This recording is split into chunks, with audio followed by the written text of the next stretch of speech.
It is up and it's stuck. You know what it is? Another installment of Easily Rigged. You know what it is, man. Man, be easy that dude. Big rig slaps. We definitely in the building. We gonna give y'all some time to gather in. You know, Big Rig representing on the cam with some the strobe lighting in the back. Okay, okay, I'm liking that. You know, y'all got them dope ass green screens and shit. I just got the LED joint. Yeah, whatever works, bro. Whatever works, and All you pop, definitely man. getting the job done. That's a So fact. yeah, let's just while we waiting, Yeah, so let's M3 wait was for them to good come with in, you. man. Hey, what's up? What's up, y'all? You know, Up in three. nothing much, man. I'm just gonna be like in the backstage, like just to like co-moderate, but you guys already got this, and I'm for sure like you already probably ran your ideas will be easy and be easy. You Well, probably we did the live same. right now, right? Yeah, we live right now. Oh snaps! Yo, I feel hella stupid right now, man. Hold on. I was like, M3, you late, dog? What's Yeah, up, you big late, bro? bro. But now, I mean, you know, you can stay in the back, or you could rock out with us. You know, it's you know the deal how we starting with, and I know Big Riggs had another. Yeah, I Uh, got some announcements. he got some announcements, some other topics too that we gonna delve into. So it's definitely gonna be a insightful and impactful show. It always Right, is. right, Interesting too. man. I'm so glad I didn't come in with my shirt off, man. Because man.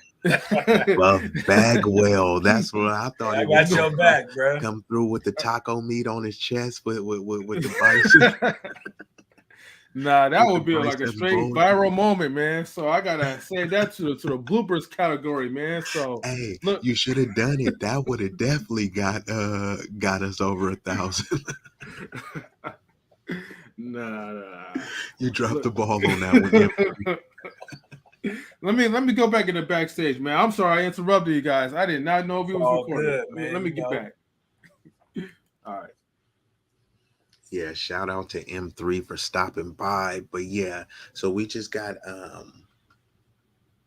before we get into it, let me go ahead and run the intro, you know what I mean? And then we gonna get into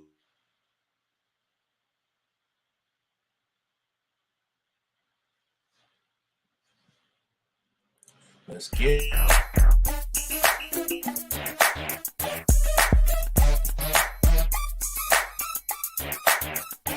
They holler who that is, hanging all out the window. Some fellow boys and they going off the endo. Where they from? DP's all out on Miller Park. They go dumb up in them scraper. See them coming up the block. Bill Clinton going dumb. All out the scraper. Stunner boys here.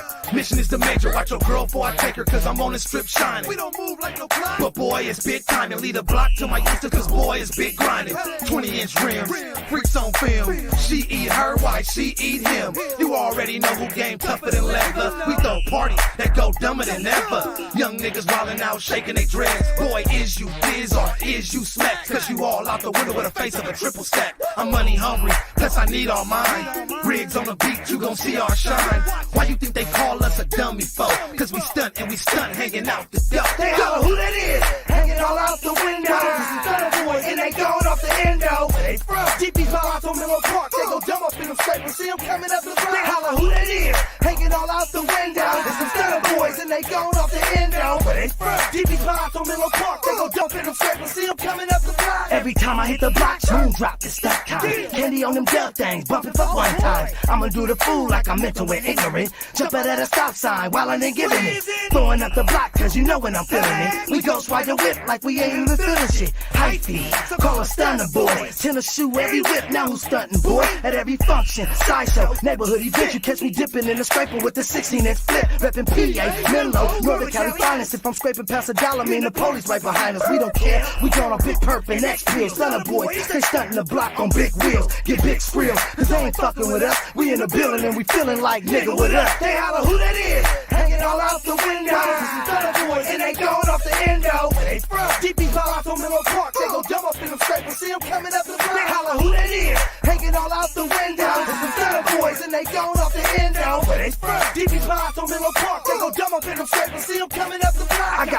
of my young niggas all out the window. Stunting up the block, niggas know what they info. We feeling we stacked, our rims are stacked. Plus we smoking on that perk weed, leaning back. They know we coming up the block, holding the meanest stats. When you stunt like them stunners, you get mean with raps. Candy paints on the model, we mean at that. Bumping nothing less than 15s and holding us out. And we'll teach you how to stunt. All through the bay, we ride candy and blunt. When we come, the show shut down. No field goals, all touchdowns. Police come, we get goes down. High speed and run them through the whole town and get away. I'm not locked like Akon, supercharged kick, running on stop Say I know sign. who that is, hanging all out the window. This is Thunder Boys and they going off the endo. Where they from? DP's Palo Alto, Miller Park. They go jump up in them scrapers. See them coming up.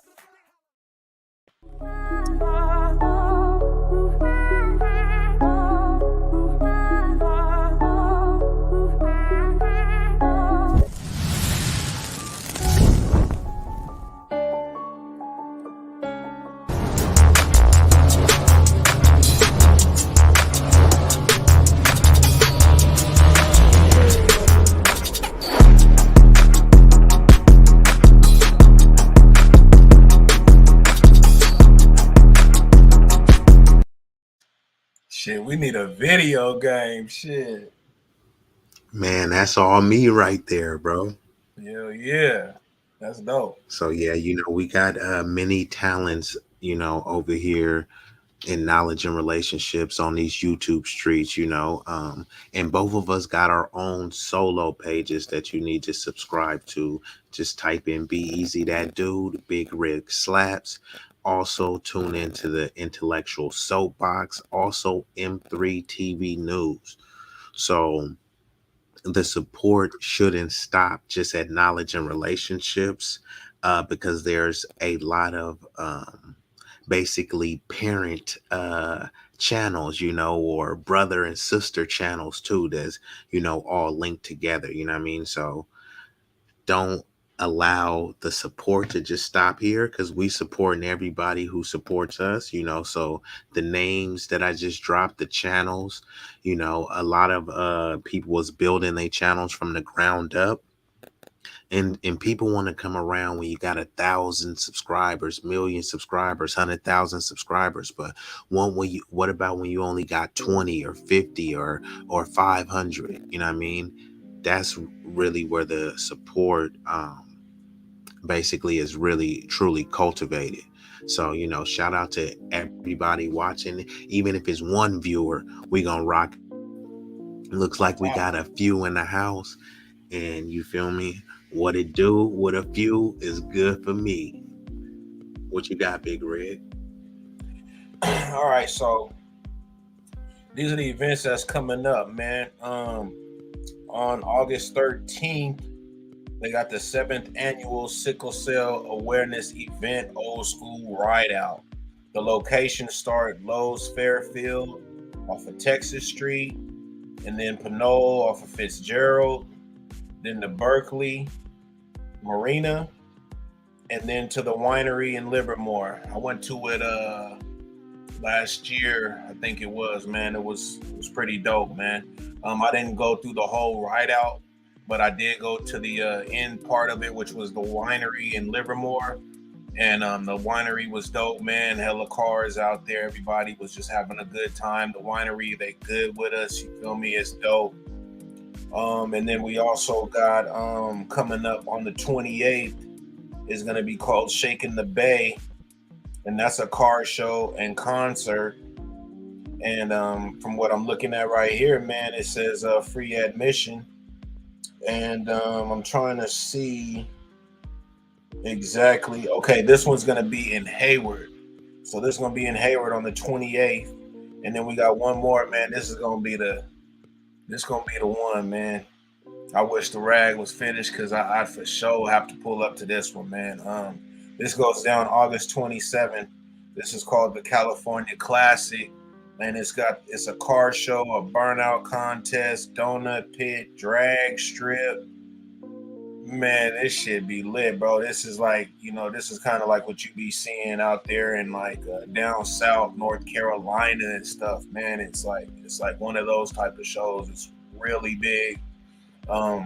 It's majority, you know what I'm saying, you're gonna see is a a lot of our people out there, black skin, but it be all love, man. You feel me? And dope cars, you know what I'm saying? It's a dope ass family oriented event.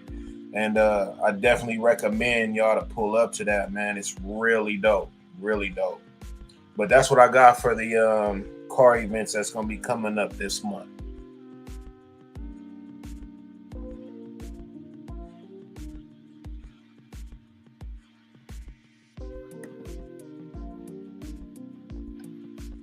You there?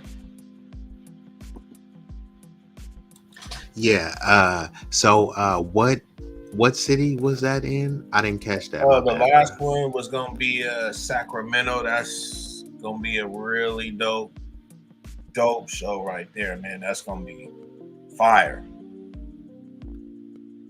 So that event, it's a big turnout, man. Like it's big. The only thing is it just be kind of hot out there. You know how Sacramento be. You know what I'm saying? But yeah, man, that's a really nice event. Yeah, it Shout definitely out be to high. Daryl, man. I see you. Shout out to JP. I see you.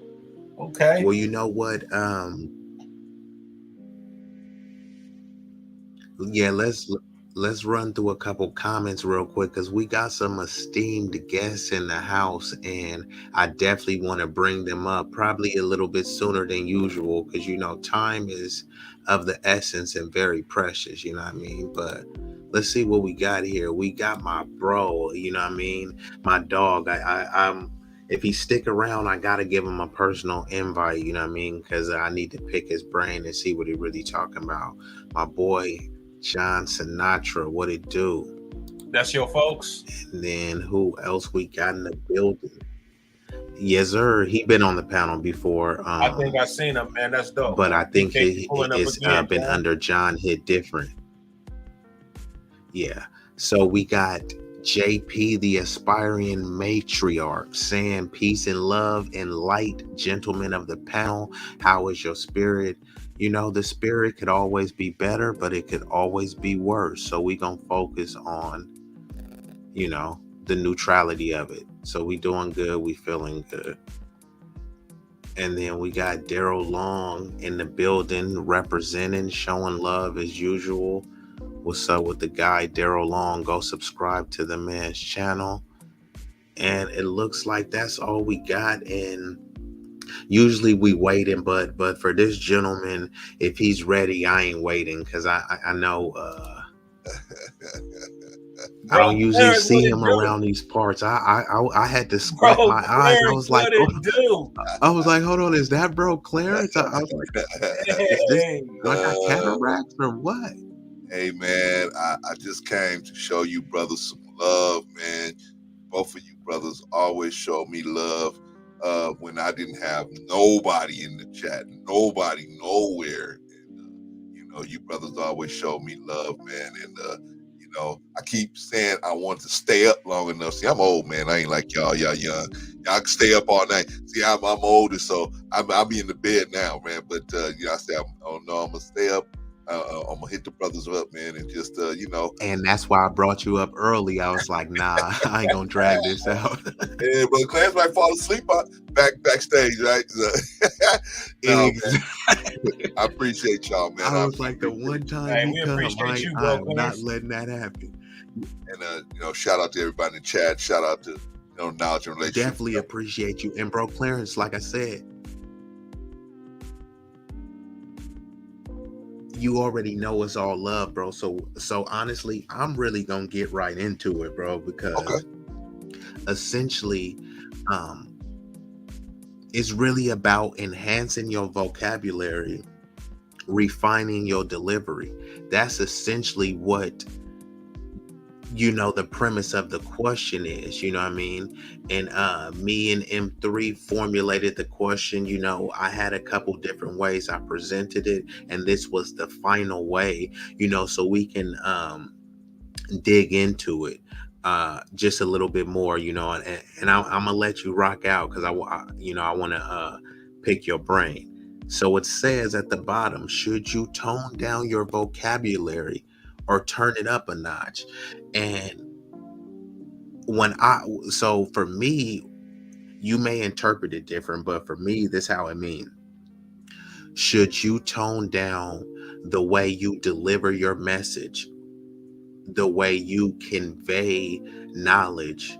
Should you tone that down to appease, maybe like the general public, or to make what you're trying to say more receptive? Like, some people believe that they're compromising themselves, right? Like, if my natural personality is to be aggressive, and now you're telling me to not be aggressive just to get the same message across, some people feel like, oh, you're trying to punk me in a kind of passive aggressive way. So my question to you would be, should people tone down their level of aggression, the type of language they're using, whether it's, cuss words, you know what I mean? Whether it's uh, patronizing language, should people tone that down and consider other people's feelings and reactions when they ask questions and speak or try to get a message across? Um,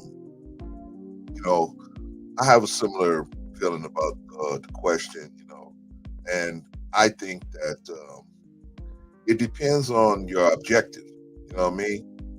Like sometimes words, words are words are can be transformed. You can use a word as a pillow.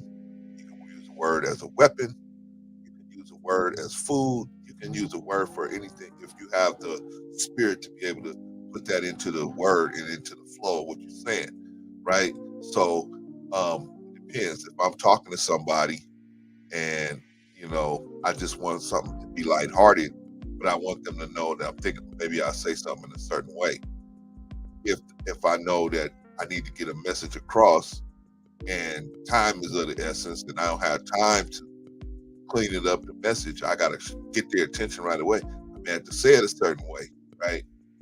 Or likewise in the reverse, I'm maybe a certain type of person, usually maybe a female, that I may not know that well, right?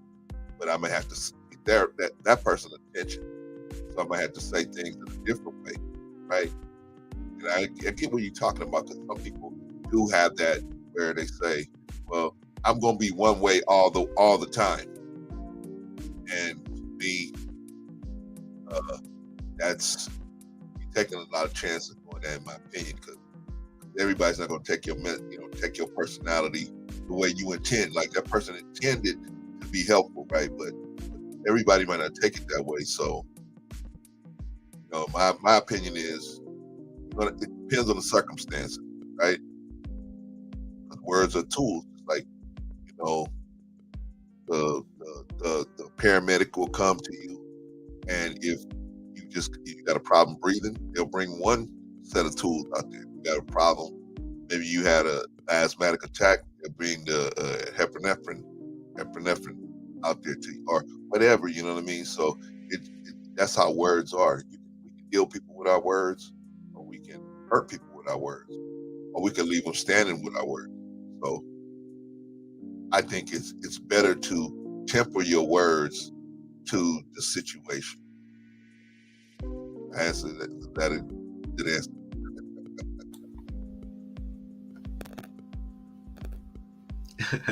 Yeah, no, that was definitely good. And just like the tools, you have to know what tools to use and when to use them, right? That's my thinking. So essentially that's what you're saying with the words. You got to know what words to use, when to use it. So I understand. I use colorful language. I make music with colorful language. I listen to music. I watch movies with all of this stuff. So I don't clutch pearls when I hear that. However, if you are trying to get your point across, there are more effective ways other to just limit yourself to that. And some people may be off put by you using that colorful language. So just because you're okay with it, you're not trying to get the message across to yourself, because you already believe what you believe. If you're trying to persuade someone to believe what you believe, or at least get some understanding, you need to meet them where they're at. And if you believe that that's too much of a compromise for yourself, then maybe you're just not adroit enough at the art of communication and learning how to actually get your message across. Because if you have a beautiful message, a profound message, but it falls on deaf ears, what it doesn't matter if it's not Yeah. received. You know what I mean?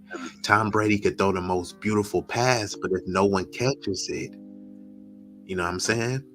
What you got, bro, Clarence? Nothing. Zero. Not gonna make a difference if you how beautiful it is, right? You got a beautiful song to sing, and nobody wants to hear it. Shout out to Sahel. Shout out to everybody in the chat. Shout out to Sir Hale Speaks, man, a very distinguished gentleman. Shout out to the brother. Big Rig, what you got, bro? I know you over here laying in the cut. Yeah, kind of like what I said, man, the other day. You know, when it comes to you know, speaking, putting out a message, or you know, getting your point across to people, I think it's really good to be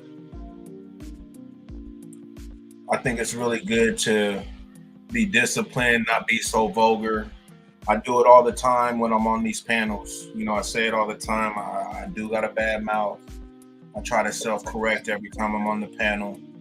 Try to think, you know, before I speak. And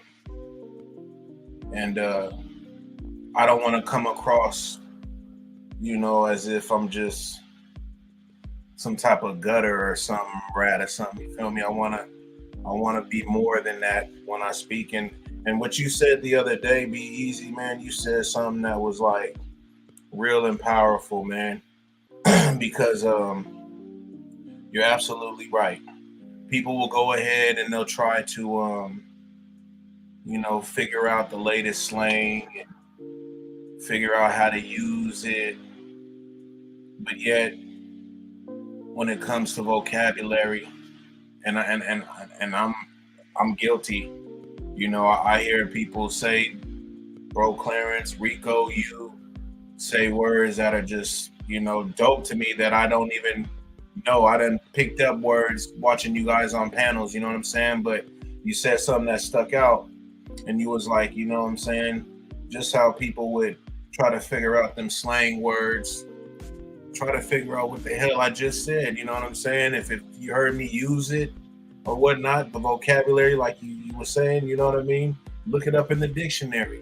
And then from that, you may see another word that goes with that you can also use. Like how you were saying, everybody uses digress, or everybody uses, you know, certain words now. You feel me? They're like popular.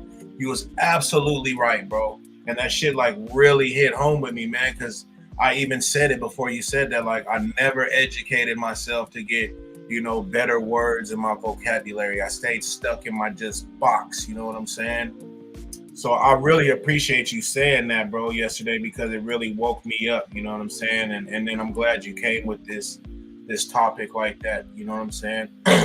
But I do feel, again, I do feel that the way you put a message out, man, it means a lot, bro. How you say it, the words you use. You don't want to discourage somebody because you're being too passionate or cussing and all that. Sometimes the subject can get passionate, but you know what I'm saying? Just off the cuff, when you come in like that, I know if I get that, you come at me in a certain way, even though your message can be all the way 100. If it just comes a little too much, I'm gonna tune that shit out.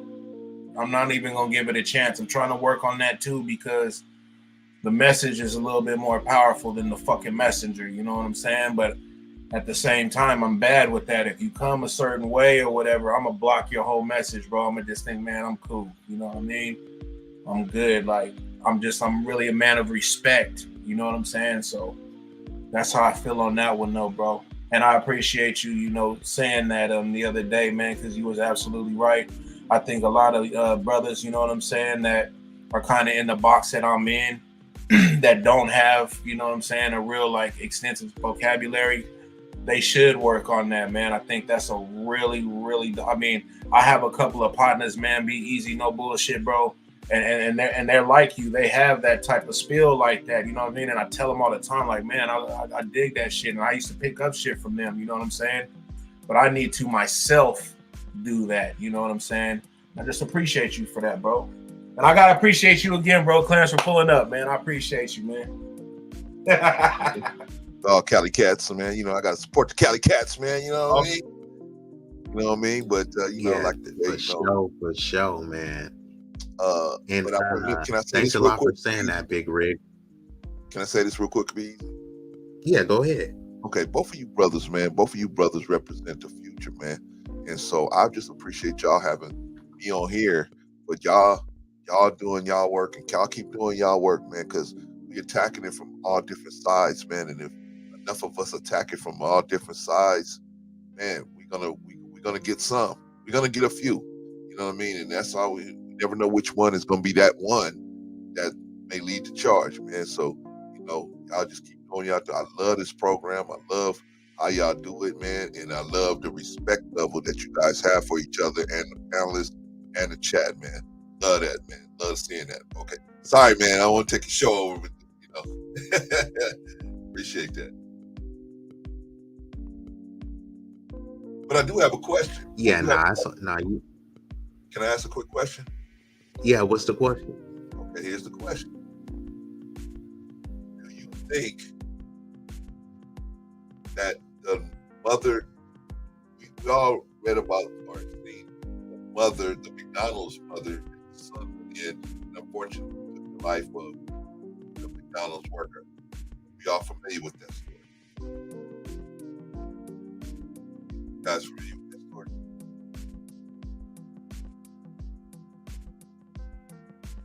Can you hear me? I barely heard you, bro, Clarence. Okay, I said did you guys hear about the story with the McDonald's, McDonald's mother that was in McDonald's, the fries were cold, and her son and she had cold fries. Yes. And she called her son? Yeah, and her son came up there and unfortunately took the life of one of the workers up there. Right? You guys familiar with that story? Okay. So I am. Okay, so my thing is do you think the words that this woman used could have saved not only her son's life, well, not only the worker's life, but her son's life? Just the words she used in that situation. She put her son in that situation. Perfect. That sums up the question. Should you tone down your vocabulary or turn it up a notch? Right. But like I say, it depends on the situation, right? You could go, Big Red. She made the phone call, right? I believe so, yes. She put her son in that situation, man. She sure as hell could have prevented the life of that worker and her son that's gonna be doing the rest of his life. Correct. Over fries, bro. You know what I'm saying? And actually, when you said that, bro, Clarence, I did catch that story, and it kind of threw me, man. You know what I'm saying? Because for one, like you said, could she have stopped it? Yes, I can. When I heard she made the phone call, that was, you know, you as a son, you gonna always ride for your mom, man. You gonna always do that. You gonna always do that. But she sealed his whole fate with that, man. Right. Absolutely. She used her son as an unpaid and an untrained mercenary, an untrained, undisciplined, untrained mercenary. And unfortunately, it happens all too often. And some of these young boys have the mentality that they have to be that way. I have to protect my mom, and I have to lay someone else in the ground as the only way to defend my mother's honor. There was ways, not only he could have went in there and said, hey, look, bro, could y'all at least give me some fries? It didn't have to lead to a fight. but Yeah. his lack of emotional intelligence and maturity is why it led. So that shows you both of them should have toned it down a notch. And I don't know what the dude at McDonald's said. Maybe he could have toned it down a notch, but it sounds like his fate was sealed with this dude running in there on this buffoon belligerent, so it's insane. I did see you cover that, bro, Clarence, too, so thank you for doing that. Unfortunately, man, a lot of our people don't know when the time to, get be a certain way, right? And then there's a time where we gotta back talk, back off, right? I have 3 sons. I can't talk to all 3 of those sons the same way. The oldest one, man, I can come to full steam at him. The middle one, I could probably come a little less, but the baby boy, he's the biggest of all of them. And I can't come at him full steam, man, because he's more sensitive. He's more like his mom. He's more sensitive than the other 2. You know what I mean? He's you know what I'm saying? He's not like homosexual or nothing like that, but I mean, he's just more sensitive as far as me going off on him. He ain't gonna take it the way the other 2 would just be like, that's just how you go. That's just how you do it. But to him, that would hurt him a lot. So if my goal is to get him to accomplish a certain objective, then that ain't gonna be the way to do it with him. I gotta come at it from another kind of way with him. But I gotta know that. We gotta know our people to do that. You know what I mean? Come at opinion. It just sucks, man, because we all, and I'm gonna say we all, because I could pretty much bet my last dollar that y'all gonna know what I'm talking about. We all had partners that had households to where it was the cool house. You feel me? We doing what we want. The parents is cool. You know what I'm saying? If you into whatever you into, they damn near into it too. You know what I'm saying? And when you have households like that, and you as a parent, bro, and you know that your son is turned up, to make a phone call like that, that's just how I'm seeing it. Like, I don't know, you know what I mean? But that's just how I'm seeing it, how the turnout was. You feel me? Like, you call your son, you know there's no type of negotiating with this dude. He's turned up. He gonna come in there and act a fool. Who knows what the employee said? But I'm just saying, we all know those households to where that's the kind of relationship that the parents have with their kids, bro. You know what I'm saying? And it just really sucks, man. One lost his life, the other one's losing his life to being fucking incarcerated, man. And the families, brother. What about the families, man? Everybody around them is just, that's it. Their lives will change forever. So it's just a bad situation, man. And the thing about it, I try to, because you guys know I'm Muslim, and I follow the teachings of the Honorable Elijah Muhammad. And he said in his book, Message to the Black Man in America, he said you should think 5 times before you speak. You should think about what you're going to say 5 times before you. Now, of course, sometimes our emotions get in the way. We ain't got time to think about everything, but that's the way we should be striving for, to always try to show respect to the other person. Show respect to the other person. I would think at least about 8 out of 10 times it's gonna come back to us. But the problem is, unfortunately, this world, everybody wants to be the boss. I want to be the boss, or the alpha dog, or the alpha male, or whatever, and then we end up disrespecting each other just on GP for nothing, for no reason. And how these misunderstandings happen. So, I hope y'all can get the point across tonight, man. And language is important in how you deliver Hey, it. so, bro, Clarence, Yes, sir. and that's in that McDonald's situation that you brought up. Okay. What, from your perspective, what could both young men have done to diffuse the situation. The young man with the gun and the young man that was working at McDonald's, on both ends now. And I'm not saying that it would have been diffused, but apparently, according to reports, I believe they had like some sort of like physical altercation, Right, correct. and it escalated into the into it, becoming fatal. So on both sides, what do you think both young men could have done to de-escalate that specific scenario? Okay, thank you, brother, for asking. And I'm going to even take you one further. I'm going to say that the mother should have encouraged the son not to even show up. That was the first thing. She should have said, son, don't come. It's not worth it. Because this man had 20 arrests already, so she knew what kind of person she was dealing with. But it was her own pride and ego that made her call him up there to avenge her loss of self-pride, right? So the first thing I'm going to say is the mother should have called him up there. The next thing I could say so what the mother could have said, son, it's not worth it. Just fries. Now, the next thing the son could have said, Mom, I'm not coming up there. Now, over some fries, I got too much going on, right? Sometimes you got going on, right? You ride dirty. You got expired tags.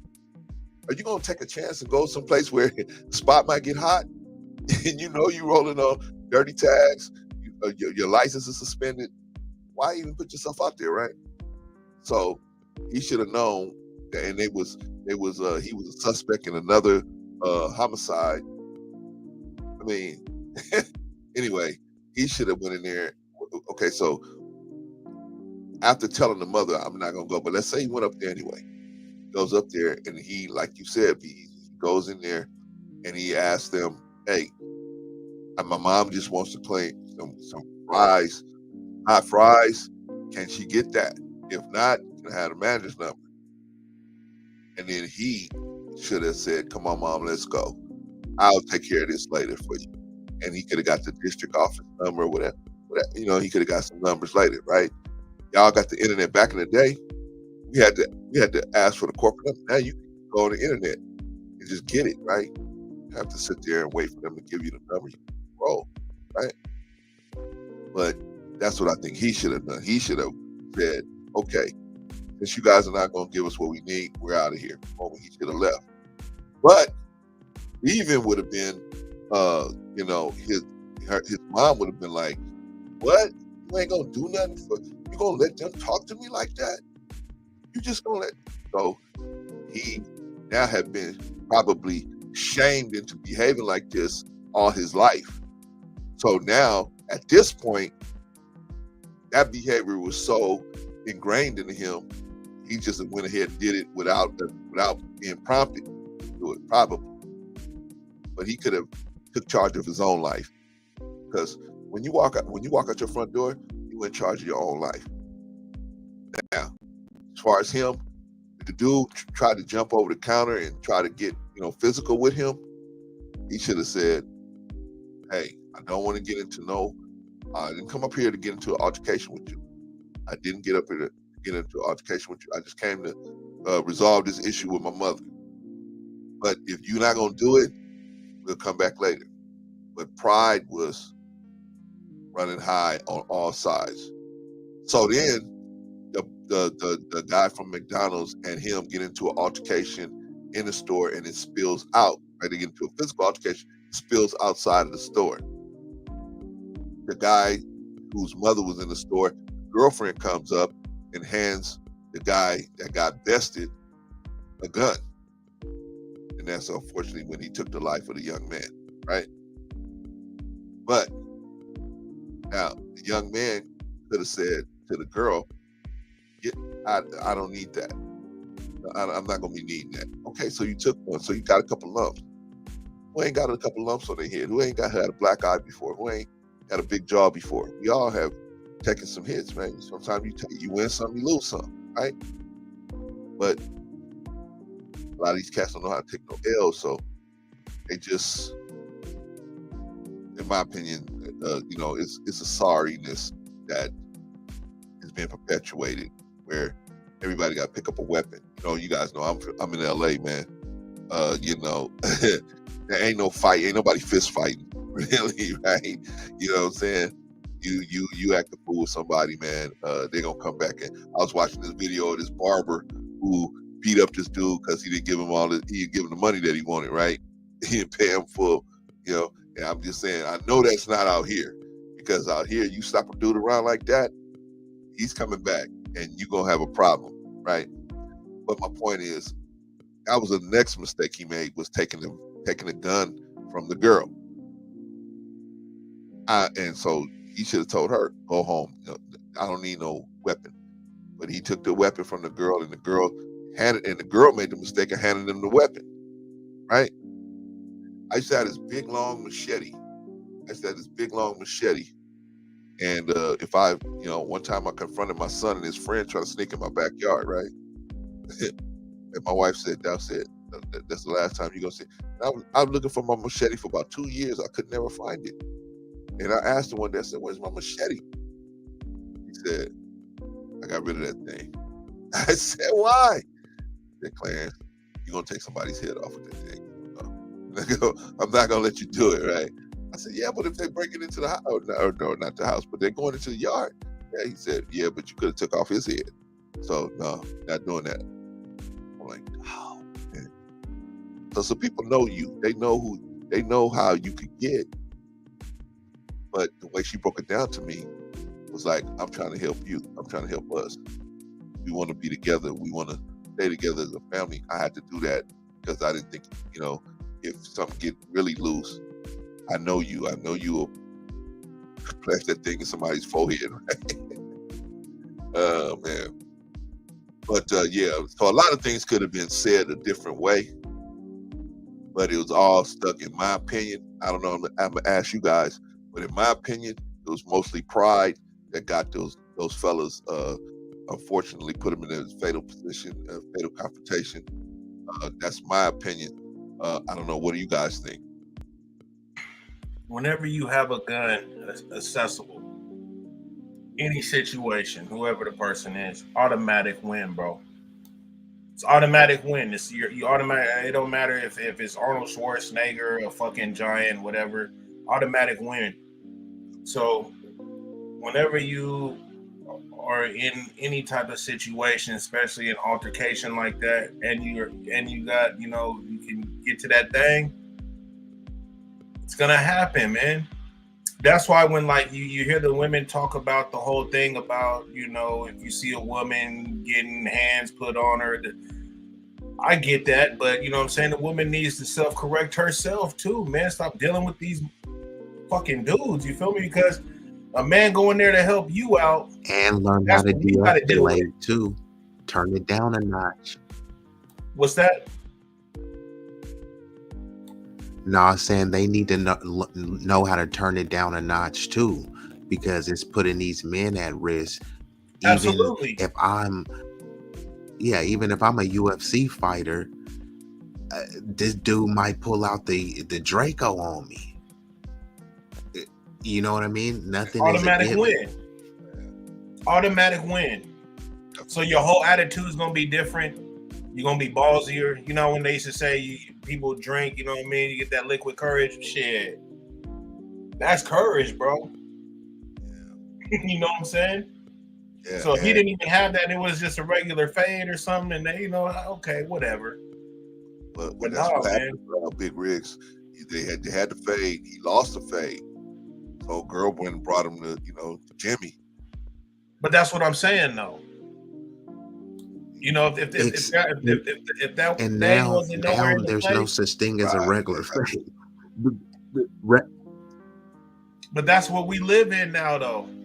These youngsters, come on, bro, Clarence. Yeah, regular fades went out in bro Clarence era. now they showed you're getting world star, bro. That ain't a No, for real, bro, Clarence. You know about scrapping in the hood, and then the hood would talk about it. Now you scrapping, they put you on World Star, and millions of people in Dubai and Russia and Ukraine is seeing you get knocked out. That's not a regular fade. So let's just say that we had a fair one, right? Which there's no such thing as a fair fight, but let's just say we shoot the fair one and you knock me out on World Star. I'm coming for the get back. You feel me? And it's probably gonna have some rounds attached to it. That's people's ideology and mentality, whether it's right or wrong. People they're not gonna just become a meme and just take that lightly. Right. Yeah. What makes it makes what you guys are talking about tonight so important, because you're right. Now, uh, there is no fist fight. There is no fist fighting. So what you say and how you say it get you back in the house, get you back home, or get you in a situation where you like, uh-oh, you know what I mean? Or you just get caught up. You just get caught up in something that you had no idea was about to, and just by the way you saying what you saying. So we have to practice, in my opinion, we got to practice how we deliver things, what we deliver, and how we deliver, and what's the right circumstances to say certain things, man. Because if we don't, man, at least out here, and I'm sure up there in the Bay, you guys, it's you are probably walking around in your everyday life, and we are so close to so many different situations that just grace of God didn't go left, right? Grace of God didn't go left. And so you never know when that's going to happen and what you can say to avoid that stuff. And we got to practice, watching our own temper, watching our own temper on our own inside. I used to have a real bad, not real bad, but I used to have a bad enough temper where it didn't take a lot to move me. That was something I had to work on so that I could,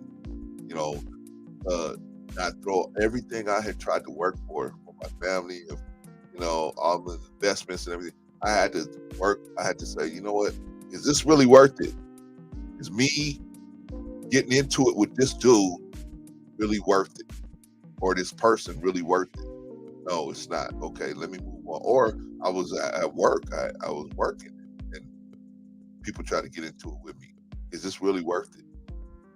I had to learn how to calm that down. So I think it's a good message, man. Is how can your words, how can your words give you what you want? Because your words can give you what you want if you just know how to say what you need to say, excuse me, the right way. You can get what you want to get. There might be some work involved. You know what I mean? There's some dudes that got the gift of gab, man. They can, you know what I'm saying? They can talk everybody. They can talk Eskimo in the bag of behind the bag of ice, right? But the most of us, instead of being slick, we have to be respectful. We have to use respect at every level of what we're talking. And if we be respectful, most people will respond to that, in my opinion. What do you guys think? Your travels.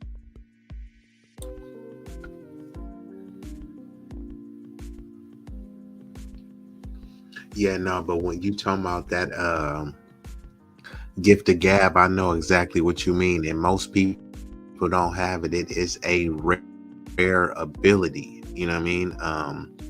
Being able to sell salt to a snail, water to a whale. Only a few could say that they had that propensity and ability to do that. But you don't need to be you don't need to be a word smith, but there's always things that you can improve upon, even if you're not using cuss words. There's certain things, if you're saying like too much or but certain, there's always what, if you use the word big, You don't have to just keep using the word big, big, big. You can use big, enormous, gigantic, humongous. You know what I mean? So if somebody else is using one word, I try to use a different word so that we're all learning from each other. If Bro Clarence or Big Rig use a word I don't know, keep a notepad, bro. Jot it down. You don't even got to know how to spell it right. If you get close phonomically, you'll be able to just look it up. Now you know a new word to add to your lexicon, bro, which makes you, bro, so much more powerful, so much more prolific, bro. And that's what sets you apart of being average, and high value or high productive.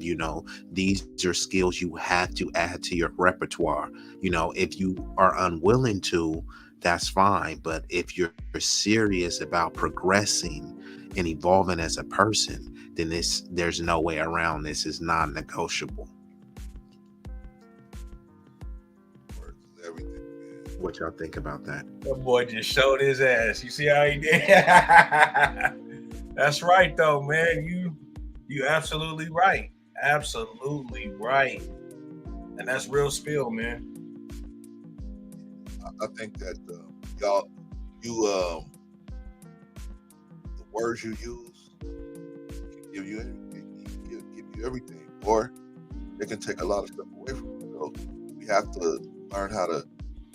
The best communication tool, if we can't communicate with, the best thing we can do is show a person respect. That is unwritten. That is the basic language of civilized people is respect. If we show people respect, even though I'm not talking, right? I see the sister come in, I open the door. Now the sister may not say, well, thank you, but I open the door. Now, am I gonna be mad at the sister and say, well, forget you then? Or am I gonna say, okay, I open that not only for her, but for myself, so that I can show that myself to me always remind me that I'm going to be a better person. I'm going to try to strive to be a better person, right? Regardless to how they handled it, right? But so I'm trying to show the example that respect is the best language we can use is respect. Then let's try to find words that we can use. Like y'all know me, y'all been on my page enough time. Y'all say, "How you doing, Brother Clarence?" I'll say, "Blessed is the best word in English I can use," right? But if I find another word, I'll use another word. But why I say blessed is the best word in the English language I could use. Why? Because I'm telling you, if there's something better than blessed, I'm gonna use it. If I know it and I'll use it. But I want you, and I appreciate you for asking. I want to send back positivity back your way as well. But if you ask me how I'm doing, I say, all right, I'm all right, whatever, right? That's a tough exchange. You know what I mean? That's a tough exchange for a conversation to keep going. Most conversations, people have to be on the same level, right? So now I went down here, and now you have to drop down here to go with me, right? So how we gotta think about the other person, and that's most people don't think about the other person in a conversation,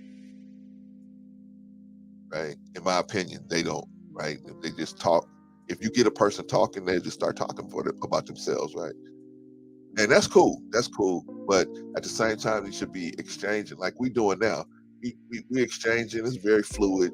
We're exchanging, talking, and nobody has to fight over the next person, right? So, but sometimes it's like that, and it might be the way we may have started out the conversation, or we said something. I say something, Big Rig, what you doing in that dark? And then Big Rigs might say, all right, Clarence, I got you. Big Rig's the type of brother that's gonna be like, all right, Clarence, I got, and he's just gonna be quiet. Big Riggs is that type of dude. He's gonna be like, all right, I'm gonna leave you alone, right? Same thing would be easy to be, okay. Easy to be like, okay, all right, Clarence, I got you, no problem. And I'll just be out here by myself, right? So, but see, we gotta just learn how to talk to each other. In my opinion, man, I think that's why it's a good conversation to have. about words and how to use words and when to use words. There's a time to be saying sexual stuff. I got a granddaughter. If I say sexual stuff to my wife in front of my, I'm not gonna say nothing like that in front of my granddaughter, because there's a time and a place for that. You know what I'm saying? Certain times and place for certain stuff, because I don't want to expose her to something that I'm gonna have to explain to her that she ain't ready for. You know what I'm saying? So we got to take in the circumstances at the time, in my opinion, Jelly.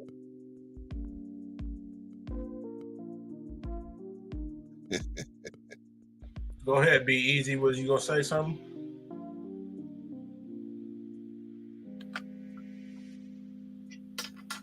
Yeah, no, I was saying some people do believe, hey, this my house. If I want to say something sexual to my wife, I pay all the bills. I'm gonna do that. And that's true. You could do that, but have some consideration for, for these kids growing up. Just because you want to exert, your man a house card, you kind of want to blather off some inappropriate language, with kids around. Even I gotta tell my young bulls too, because I was that to a certain extent, but I was always smooth, fly G. You feel me? Not the ratchet, dusty stuff that these cats is doing now, but these cats will be out. They'll be sagging, bro. They'll be on their phone, cussing, yelling, and stuff. You know what I mean? In like public spaces. All right, cool. You should be able to talk however you want to talk. But, bro, have some consideration for these kids around here. You in the restaurant, at Benihana's, and you get a phone call. Yeah, what's up, my nigga? Yeah, bro. I'm finna go pull up on this. I'm like, come on, bro. Like, calm it down, bro. Turn it down. Oh, nigga, I pay my bill. I do this stuff. It's like, bro, you got everybody looking at you. Fuck these niggas, man. I don't give a fuck what they gonna do. Like, was all of that necessary, bro? Just because you don't want to use your inside voice?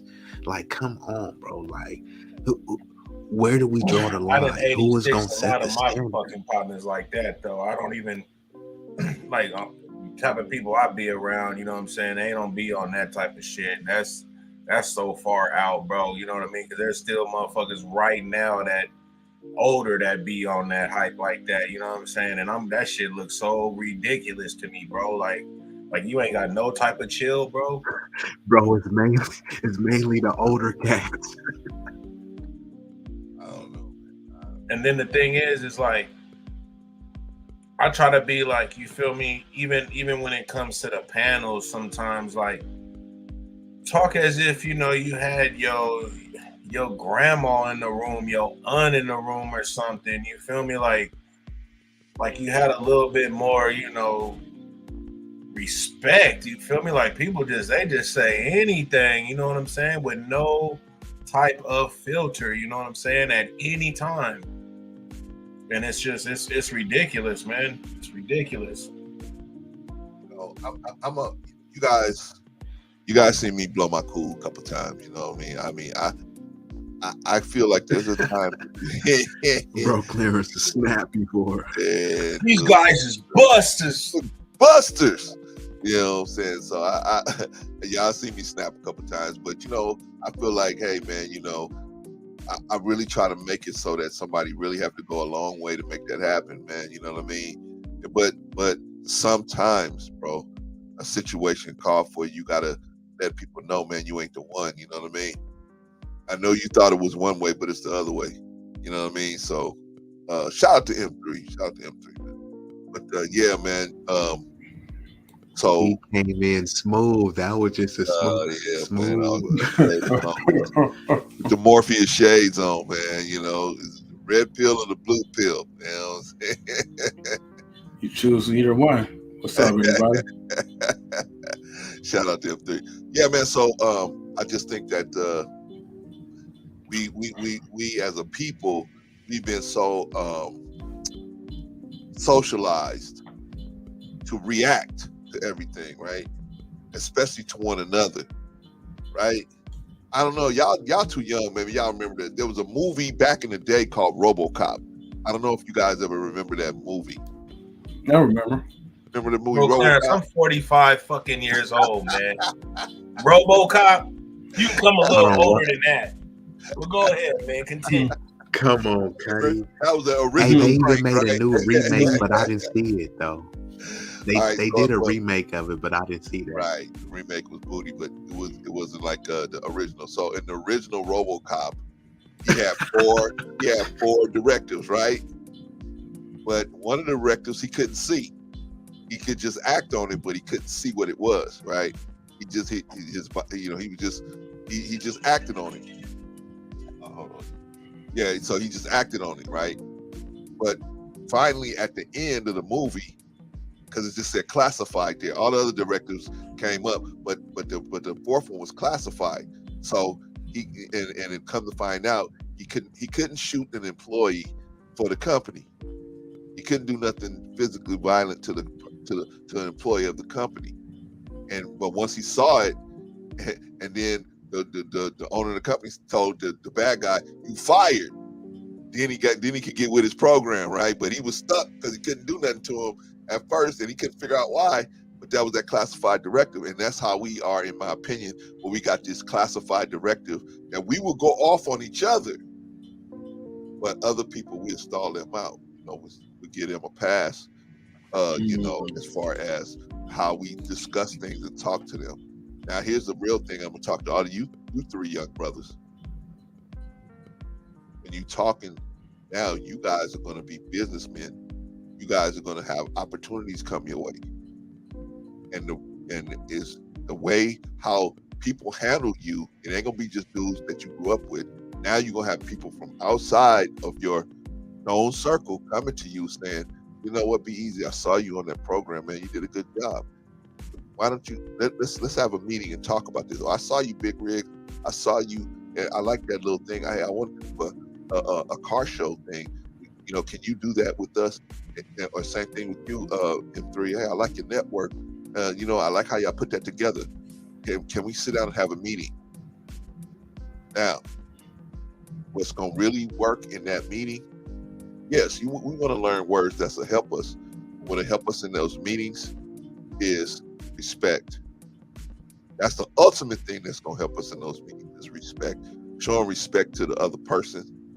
And then Respect not enough to be cussing all the time. Right. Yeah, you can't be right because Bro, when Clarence. Hold on, bro, Clarence. I'm gonna let you finish cooking, but I just thought about this. Like, imagine they like Big Rig M3, bro, Clarence. We want to hire all of y'all. Are y'all able to do the job? Hell, fucking yeah. You want to come to the interview? I'll be there. What fucking time I gotta come there? It's like, come on, bro. Was all of that necessary? You know what I mean? Right. And some people are like, I got the freedom of speech. Should I tone it down? It's a time and a place to use that F-bomb, right? Not when someone is trying to. And like Big Rig earlier said, I don't want somebody looking at me like I'm some gutter rat, gangster rap. You might be that, but you don't need to present yourself as that so they can further demean and degrade you. You're just degrading yourself, So when you come, put your best foot forward. And some people, they think that is their best foot forward. Now I'm saying, man, y'all know what I mean? Fuck boy this, fuck boy that. I'm like, bro, that's not putting your best forward. You actually selling yourself short, bruh. And then if you always own 10, where does it go from there? What, you finna go to 20? Not everybody wants to be dealing with you on a decibel meter of 20, right? Stay even killed around 4 or 5. Wait, hold on, be easy. Hold on, come on, bro. I'm over here, you know what I mean, smoking and shit, and you gonna say if you already start on 10 though, that's a fact, bro. I mean, really be on 10, just like, bro, you hella animated, bro. You That's know your what I'm saying? starting point. Where does it go from here? You feel me? Bro, go ahead and continue, man. I mean that, but you absolutely right. That's crazy. And I'm going to pass it back to Bro Clarence because I slightly cut him off, but I had to get this off because it's true. You are starting on 10. You're 10 and rising, right? You're not coming down, you're starting at 10, and it's totally unnecessary. And some people are thinking, hey, this is how I always am. Okay, that's fine, but it's like this is not what's required. A 10 is not always required. You know what I mean? So it's basically like you hollering at a chick in the library, hey little bitch, what's up? Like you in the library hollering at her like this, like that colorful language wasn't required, and you yelling wasn't required. So you was wrong on two accounts. You know what I mean? So we need to be more mindful and strategic with how we articulate ourselves. And bro, Clarence, please pick it up from there, bro. Yeah, no, you're right. Because, like I said, you we on the internet, and many opportunities are going to come our way. All of us, many opportunities. If we stick to this, business, many opportunities, and we keep improving, many opportunities will come our way, right? But I can't, if they come to me, hey, Lance, I'm thinking about want you to do a little something on Fox, so and we gonna give you XYZ to do it. You think you could do it? Oh yeah, I'll rep the hub. I can't do all that, right? I can't. I gotta be like, okay, you know what? Let me think it over. Let me have my lawyer look at whatever you're talking about. I mean, even though inside I'm like, oh my God, they're talking about giving me $100K a month or whatever. I mean, just throwing numbers out there, right? But I have to be always in control of my emotions, so my emotions don't drive my mouth. Because if I let my emotions drive my mouth, it may cost me some money. They may say, "Oh, I didn't know you got out like that," right? How many times have you guys? Well, it's happened to me a couple of times when I was younger, before I was married. But where everything was going great. Took somebody out on a date, everything was going great. Took them back to the crib, everything was going smooth, everything. And they asked me a question, I said something stupid, and they was like, "What? Oh no, take me home. I'm good. I'm good." And then you're like, "Wait a minute, what?" And maybe it was something I said, or the way I said it, or whatever. That ruined that whole situation. I've had that happen in business. Oh yeah, I was gonna work with you, but or they just shy away from me, right? All stuff I learned when I was younger. But I'm just saying, you gotta definitely improve. I mean, improving our lexicon is good. That's good. But always keep that respect there, because if you have that respect plus the word game and then the timing as well, you know when to say what. That's a triple threat, as they used to say. That's a triple threat. So, shout out to And OG Patrice. and Shout it's out to my crazy because a lot of these dudes be aspiring, whether it's high value, red pill, alpha, whatever adjective they want to use to describe themselves. This is one of those tools and methods that will set you completely apart, in a corporate setting, in a dating relationship setting, in a political setting. The art of communication is a art. You know what I mean? So it's something you should be working towards mastering, almost like karate or jujitsu or something. You got to learn to be more graceful, when you're basically practicing it. So if you are using the English language, a certain spectacular vernacular, you know what I mean, you got to make it spectacular. Otherwise you just are basic and mediocre, and if you're okay with that, then that's cool. Just don't consider it as a derogatory term if someone describes you as that. You know what I mean? But if you strive to be better, which I know everybody that's in this chat, that comes on the panel and a part of this team is much better than that, we can all learn from each other. And I actually would challenge everybody, you feel me, you know, um, before this show is over to come up with one word. Literally, you could just find a word on Google. You could look at a book around you and find a new word to add. You know, it doesn't even matter if you know what it means. Somebody else might know what it means, might not know what it means. You know what I mean? And we gonna do that. They got plenty of apps and websites where they do words of the day. You got 24 hours. You can't learn one new word a day. To me, that's quite pathetic, right? People be like, hell yeah, I could learn one new word a day. Okay, so what's stopping you from doing it? It's not what's stopping you, it's who's stopping you. And the who is you. One word a day. We really should be up in the ante, but give us one word at least. Could y'all do that? You know what would be a bigger What you got, bro, challenge? Clarence? Oh, my bad. We got to get M3. We got to get M3 in there because M3, you've been waiting patiently. You looking extra fly with the Yes. Magnum PI glasses. You I thought he probably froze too a young few to know times. He about was just that, though. staying You feel still. me? You too young.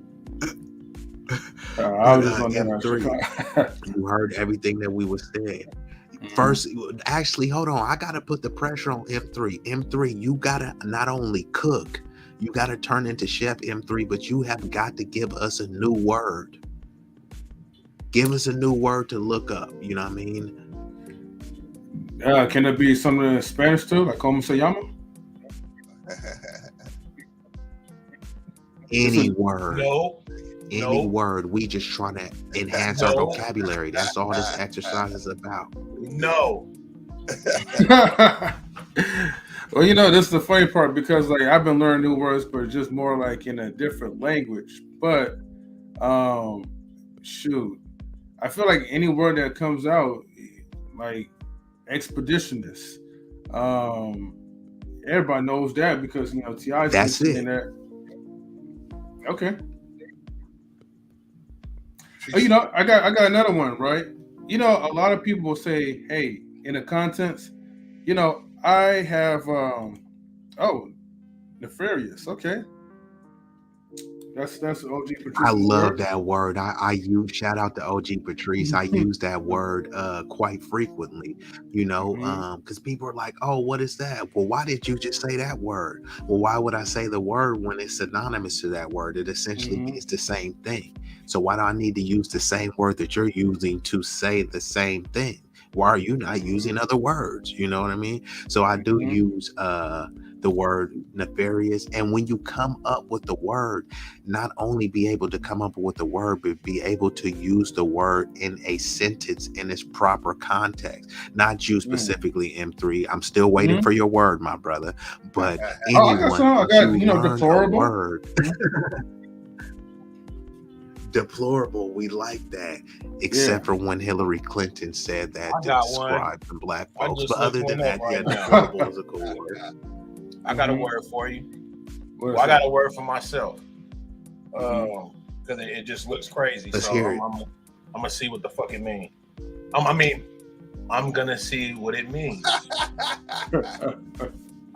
It's I hope I say it right. Usurp. Usurp? Yeah, USURP. You know what? Let's go ahead and look for this word together. So give me about like a second. We're gonna put up on Google Webster. You know what I mean? I use that. Yeah, so we already got a bunch of words. We already got a bunch of words that people. I use those words too, so I'm glad y'all came up with those words. And Razik came with one. Abass means to cause shame. Look at OG Patrice. See, this is how you help because it's like, and loquacious, tending to talk a great deal, talkative. Shout out to Candid and I like that. I am very loquacious, especially when I'm on these channels and I'm trying to get my point across. And sometimes I might talk about the nefarious activities that I used to engage in when I was out in the streets. And some people, once I reveal this information, they try to abass me, but it's just, I get that dirt off my shoulder. Okay. Can I give y'all a word? Yes, you can. Put it in the chat. It's Yeah. harbinger. No, bro, Clarence. You can give us two though. You can give us two words. We need two from bro Clarence at least. Right. I'll give you one, a harbinger, and that's one that initiates major change. Um, and Hold on. Could you pronounce that again, bro? harbinger is spelled. You know what? Let me put it in the chat. Well, you know what? I gotta do it. Let me do it this way. I'll put it in. Let's see. I use that word too. Obfuscate means unintelligible. It has a couple other meanings, but obfuscate. Razik coming with them words. Razik did say he read over 300 books, and that's how you learn words. I actually got a couple methods, you know what I mean, that's like universal, but yeah, developing a reading habit. Could you read that out for us, M3? Okay. Obfuscate. So obfuscate, right? I'm sorry, obfuscate. So I'm still learning how to pronounce it, but it says like a third person presents, obfuscates or obfuscates, past tense, obfuscated, past participate, obfuscated. Well, actually, basically, you want me to read like the meaning, like what it means, right? Yeah, just the definition of it. Okay, I get you though. Render, obscure, unclear, or unintelligible. And then down here below, it gives you a sentence of how to use the word. So let's see. The spelling changes will deform some familiar words and obfuscate their. Let me see. I gotta look up for this word right here. ETYMC. Let's see. Etymological. Yeah, and see, and Big Rig, that's what I was telling you. You look up one word and you see the synonyms, and you find other words, and you say, okay, obfuscate. That word is cool, but I actually like this word better. You know what I mean? Exactly. I can pronounce it better, etc. But bro, Clarence over there dropping some stuff in the chat. Harbinger, I've known all of the words. I've heard this word harbinger. I never even knew what it meant. So thank you, bro, Clarence. And it says confabulate, to talk and formulate, to talk informally. Yeah, so every time I get on the panel with y'all, it's collaboration and confabulation. There you go. And here's the thing, right? You know, it's like when it comes to like certain words, right? It's very rare, and I know like it's easy for people to say, "Well, have you learned a word for the day?" Okay, yeah, you probably learn a word for the day, or you can learn multiple words for each day. But the challenge is, you know, have you remembered the word of the days? You know what I mean? There's a difference between you took the time to learn something versus retaining that information and storing it up into your memory. Not a lot of people could really store all those words up together. If you haven't retained the information, you haven't learned it. So that's the thing. You've evaluated or analyzed it, but until you are able to use it in a sentence, then you haven't really learned it. And that's why with these words, when you learn them, you should always keep a notebook around. You know what I mean? Like they got these little small ones you can get at the dollar store. For one, it will help you with your cognitive ability and your fine motor skills so they don't deteriorate and decline over age, which it happens to everybody. You know what I mean? So you write these words down. That's how you're able to basically retain the words and the definitions by writing them down. It's kind of like repetitious. And some people say, oh, I don't like writing, I use my phone. I would prefer that you write it down. I think it would be more productive, but you can use your phone too. As long as you're going over these words repetitiously, that's how you're able to use the word, because you'll say, hey, look, I remember that word harbinger or fervid or loquacious, but you remember it tonight. Are you going to remember it in 2 weeks? so you could say that you learned it. But if you forgot it in 2 weeks, did you really learn it? If I give you a bike Mhm. and you know how to ride a bike today, and then in 2 weeks you forgot, you don't know how to ride a bike. You know what I mean? You didn't Mhm. learn how to ride a bike. It's about not what attention to detail, it's about retention to the detail. What have you retained? You know what I mean? So that you could explain to a 6-year-old. You know what I mean? If you got Mhm. your little niece there and they saying, what does confabulate mean? If you can't explain it to your niece, then you don't even know it, right? So we should Yeah. all keep that in mind. Brothers, I have to peel off. So I just want to thank you guys for letting me Oh, come hold on. on, hold on. You ain't getting off that easy. We gotta give you, Mhm. be ready for his close up, man. We gotta bring him out in style, bro, because we Uh, appreciate it. This was unsuspected, but such a pleasant surprise, bro. Clarence, I'm gonna tap in behind the scenes. I'm gonna need you to send me like your logo information and stuff. I want to like work on something for you to kind of revamp. You know what I mean? Give you, you know what I mean, some new blood from a young blood, you know what I Thank mean, you, brother. Need it. on the channel, you know what I mean? So yeah, We just need it. send that information over. I'll drop my email in the chat and my phone number. And Okay. I'll work on some, M3 Big Rig could attest to the skills, but I'll definitely hook you up with some visual because you're respected and definitely valued and appreciated on these parts and in the YouTube street sectors that I be in. So thank you for stopping by. But yeah, go ahead, close it out.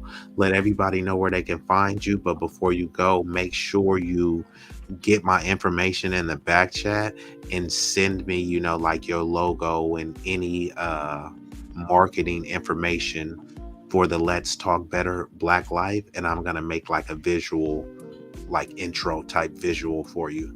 Thank you, brother. But Appreciate yeah, so go ahead and just give us a close. Let the people know where they can find you, but just rock out with your final remarks and let people know the value of toning down your vocabulary or turning it up a notch, whatever you prefer.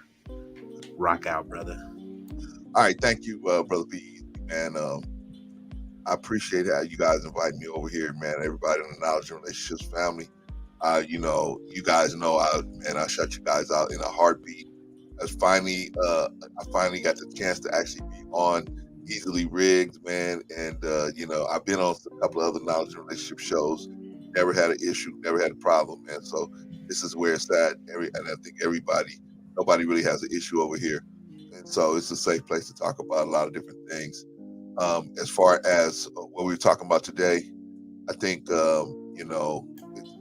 our words. We got to think about what we can say. Our words, we can raise a baby to be a giant, or we can turn a giant into a baby just with the way we use our words. We can de-escalate a situation, or we can escalate a situation. We can motivate people to do good things, or we can motivate them to do bad things. So we have the power. We have power in what we say and how we say it and when we say it. And we can really hurt somebody telling them something they wasn't ready to hear.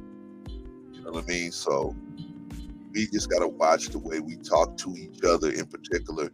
And when I say each other, I'm talking about in particular Black people, because we seem to be the most at risk for reacting emotionally to some type of situation. So and then in the years behind it, so we need to treat each other a little better, man. Well, Clarence, you know, I gotta just talk nice to everybody. Oh, you guys know I ain't trying to say that. I ain't saying that. Sometimes you gonna have to put that foot in somebody's behind. But let that person earn that foot that you put in their behind. Don't You should give them every opportunity to not get that foot But when they present you with the situation where they ain't giving you no other option but to light them up, and you got to light them up, and that's all you can do, and then you got to deal with the consequences from there. But like I said, I thank everybody for letting me come on. Thank you guys all over here in Relationship, Big Rig, Be Easy, M3, 84, all of you guys over here, man. Appreciate you. The crew, the whole crew over here, the chat, everybody, man, is all good. And if you want to find me, you can find me and Patrice and Rico and sometimes Vaughn, what he got going on. You can find us over here at Let's Talk the Better Black Life, and go to our page and see what we talking about. Maybe that's something you might want to talk about when you get over there. Anyway, without further ado, if there's no other questions, man, I'm gonna let me see what you. Oh, okay, I got you. Let me get your email because I got your telephone number right now. Got your number. I got it. Okay. Yeah, man. Appreciate you, gentlemen. I will see y'all in the streets. Finally got on Easily Rigged. Who said black people can't do nothing productive? Yeah, all these black people talking about running around trying to find new words to say. Hey, could you give us one more word before you dearly depart us? One Come more on, bro. word. You got all that knowledge. Drop one more. Two if you got it. Two more for us. Okay. Let me see. Let me look another one up. I'm always like I said, they could be at random because you might think that, hey, everybody know this word, but some people have heard the word, but they don't know the definition. So give us two more, bro, Clarence. Take us on, bro. Now. Oh my God. Oh my God. Patrice, I need your help. Holy smoke. Okay, I got one.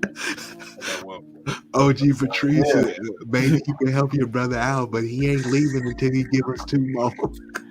I got one word that people usually say a lot, but they usually say incorrectly. So a lot of people say, yeah, I just conversated with this person and we had a good conversation, as opposed to I just had converse. Yes. You know what I mean?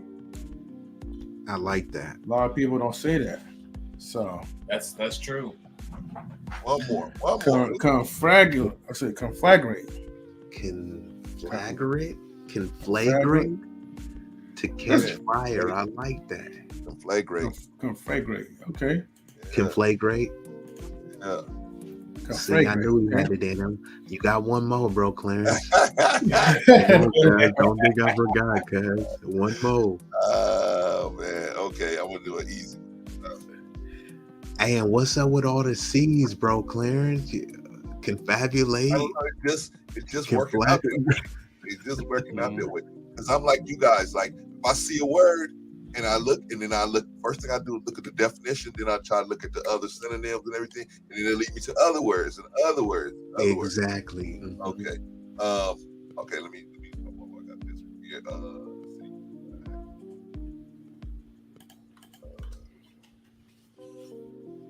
Yeah, the sooner you give us that word, the sooner you be in the bed, with them feet kicked up, you feel me?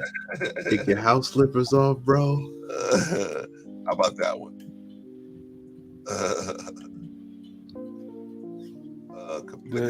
Did pop up? Did I do good, man?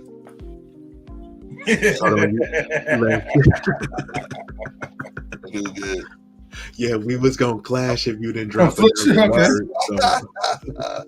Thank you for letting me up, brothers. I appreciate it. Thank you so much, brother. No problem. Have a good evening, bro. And thank you for bestowing that knowledge. No problem. Appreciate you, bro. All three know, all of y'all, everybody over in relationships, y'all all welcome on here. Y'all know that. Yeah, likewise. Yeah. Good to see you again, brother Clarence. Good to see you again, brother. Yeah, bro, Clarence, hit my email up like ASAP, bro. The sooner you hit it, you feel me? The sooner I'll get those visuals rocking out for you. Okay, yeah, man. And I got the shirts too. You know what I mean? Those shirts that I told you that I was designing. I got those. I got a new shirt for you, man. Go to my community page. But yeah, but Big Rigs, Big Rigs made up a shirt. Okay, yeah, let's talk about Got it. this shirt, Yeah, man. talk about that. I rocks with the advisors, man. Oh All right, yeah, yeah. I seen that. I could help you design some stuff. okay, Just hit me up. You know what I mean? I I seen that got was one shirt that you want to do. you. I definitely got Also, I know you had the strong performance. You know what I mean? that's another one. Yeah, those two I definitely want to do, brother. Please help me.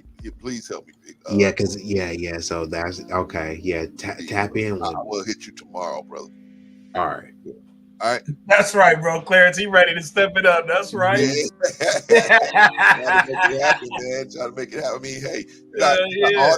you got all this Now talent I'm trying to among us. push everybody to step it up. You know what I mean? So I'm saying, look, I'm gonna help you out with this, and then you look out for me, and Hey, that's what I'm saying. that's And it. we all helping each other step up, financially, physically, spiritually, intellectually, with learning these new words. So you know what I mean? Like I have to show by example. You feel me? You're supposed to lead with value. You know what I mean? Yeah. So when you want to say, look, I want to tap in with Bro Clarence, but you're not subscribed to his channel, you don't like none of his stuff, you don't comment any of his stuff, like what you're trying to extract value. You're not leading with anything valuable of yourself. You know what I mean? So that's essentially what I'm saying, because most people is worried about what they getting, bro. I'm gonna be good regardless. Like, you know what I mean? Like if I help Bro Clarence or Big Rig out, like you know what I mean?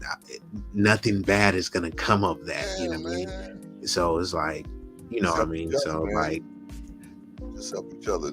Y'all don't remember the roller derby, right? You guys are all too young to remember the roller derby, man. But in the roller derby, they Bro used Clarence, you Big Hey, Rig, bro, Clarence, you have a good night, brother. You have a to good night, brother. come on, bro. Bro when the roller Clarence derby, bringing the what would they do? What would they do when they wanted to get that one person up? They would all slingshot that person around. And then the next time they would get together, they slingshot a new person around, and they slingshot a new person around. Right? That's all we doing. That's all we doing. Working in unity, brothers. All right, man. I'm gone, man. I will see y'all, man, out in these streets. Peace, brothers. All right, for peace. sure. Hey, easily rigs. Since we have like at least 8 people in the YouTube side and one person watching from the Twitch area, should we We can go ahead and explain slow the this down, man. should we explain like kind of like the arcade style of these rules? Like see if like anybody want to come up like for the minimum of like $1.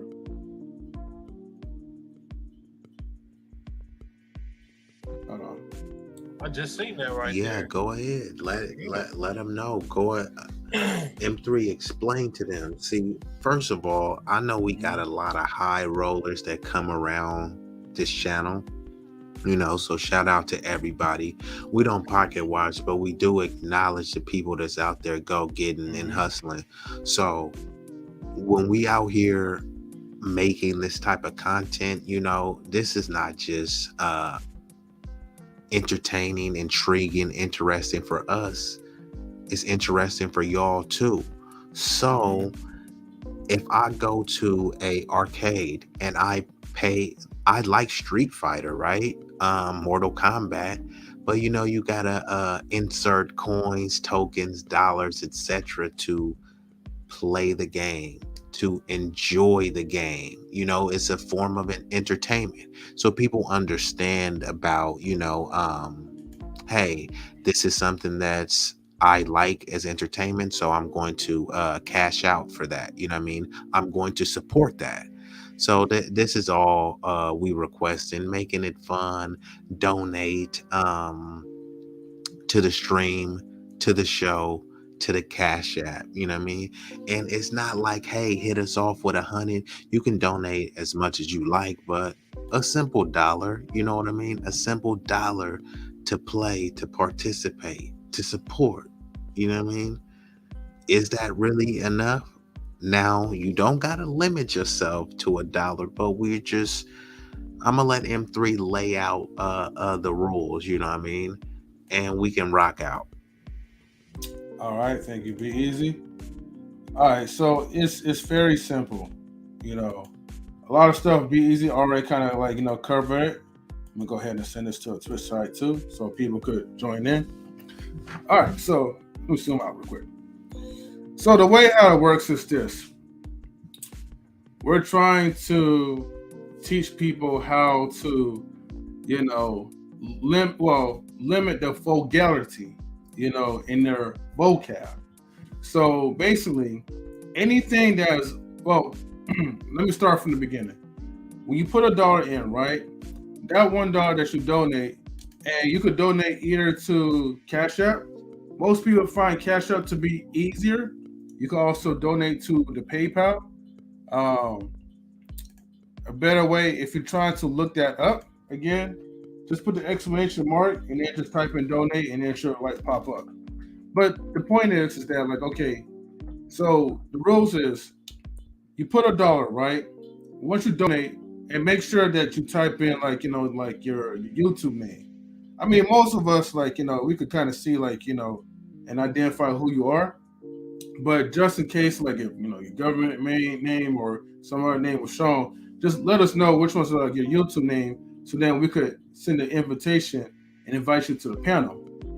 Now in the panel, basically, we're just having our conversations, but you have to try to not curse or say anything that's like well, mostly you just have to try not to say any curse words or anything that's super vulgar. You know what I mean? So when you put your dollar into it, you already Hold on, losing let me one. just add this M3 and you pick it up from there. It's Right. essentially like a virtual swear jar. People know Mm-hmm. what a physical swear jar is, where you have it at the home or in the office, and Mm-hmm. you say all sorts of words. You drop a F bomb, you say Mm-hmm. shit this and dick pussy and all this Mm-hmm. stuff. Each time you say a word that vile or vulgar, then hey, you say fuck, that's $1. You say shit, that's $2. You say Mm-hmm. bitch, that's $3. And it keeps Mm-hmm. going. Now you can stop, or you can say bitch again, but now you at $4. Mm-hmm. Go ahead, M3. Hey, I like to thank you for putting it that way to make it a little bit more simplistic. But yeah, so that's pretty much like it. Now, if you don't have any more to continue, then we pretty much have to let you, release you from the panel, and then you just come back in the chat. And that's how like it works, you know. And in the future, we'll probably have something more similar where we could actually like, have like, prizes. But for now, let's see who's strong enough to use words without cursing at all, period. Roxy says, who do I send my dog to? This is where you send it at, again, to Cash App or PayPal. And the link is in the chat. As a matter of And fact. this is the thing. Mhm. Most people, if you truly believe in the vision and the direction, the trajectory of the channel, then you should be supporting anyways, $1, $5, $10, But if you, for some strange reason that, maybe you're broke, dusty, or just disenfranchised, or you just hating and you don't want to support, hey, look, we completely and, utterly understand.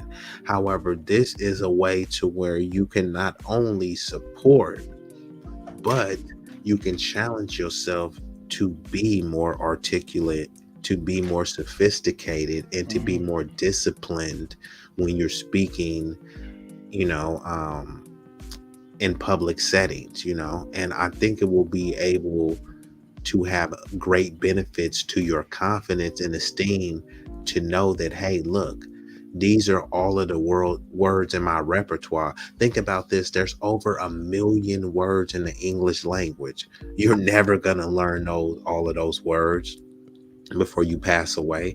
But don't you want to learn as many of them as you can? If there's over imagine this, right? If there was over 1 million flavors of ice cream, or over 1 million different types of Jordans, but you only wore a handful of them, would that make any sense for you to just deny that these other colors and styles that you might like For what? Because you got comfortable with the others. So yes, we do get comfortable using the same words over and over. I think people should challenge themselves to, if there's a word that you use or hear frequented, you type in that word and look at Mhm. what's synonymous to that word. You look at also the antonyms to that word, so you're learning which words are similar, and you're learning the words that are opposite. Either way, you're learning and you're building yourself up into basically a force to be reckoned with. Because now, if you couple that with your physical and spiritual, grounded, being grounded in that sense, then yeah, people ain't gonna be able to fool with you in any capacity once you're able to master the English language. And like I said, there's over 1 million words. You'll never know all of them, but you don't need to know all of them. But you do need to learn more. Mhm. And be easy. And so Razik, excuse me. So he just sent $2 for 2 swear credits. So I just sent him. Shout out Razik. He knew, like, and I can respect that, right? Because he know that he coming in here and he got two spare cuss words. So you use your F bombs wisely. You feel me? Right, Now, right. like he said, you drop $2, right? So if you drop a third F bomb, you need to drop another dollar. Otherwise, we gotta drop you. That's just how the game is. You know what I Hmm. mean? So yeah, we're just waiting for Razik to come on up, man. But yeah, I sent him the link on this Instagram. So And that's actually good of him. He hmm only, I thought, knowing him, I thought he would have donated 10 and gave himself a cool 10 F bombs. But I Y'all don't think, want me to I, talk. Y'all want to break me, y'all. That's crazy, man. Y'all done came up with a cold little get down yeah, on the man. So, freaking easily rig. God, dog, man. I'm all gonna right, have to hold on for a wash minute. my and mouth. while Razik is waiting, I actually, we gonna give y'all a master class. We got 9 people in here, and we just gonna go over some things, and it's gonna spark a dialogue.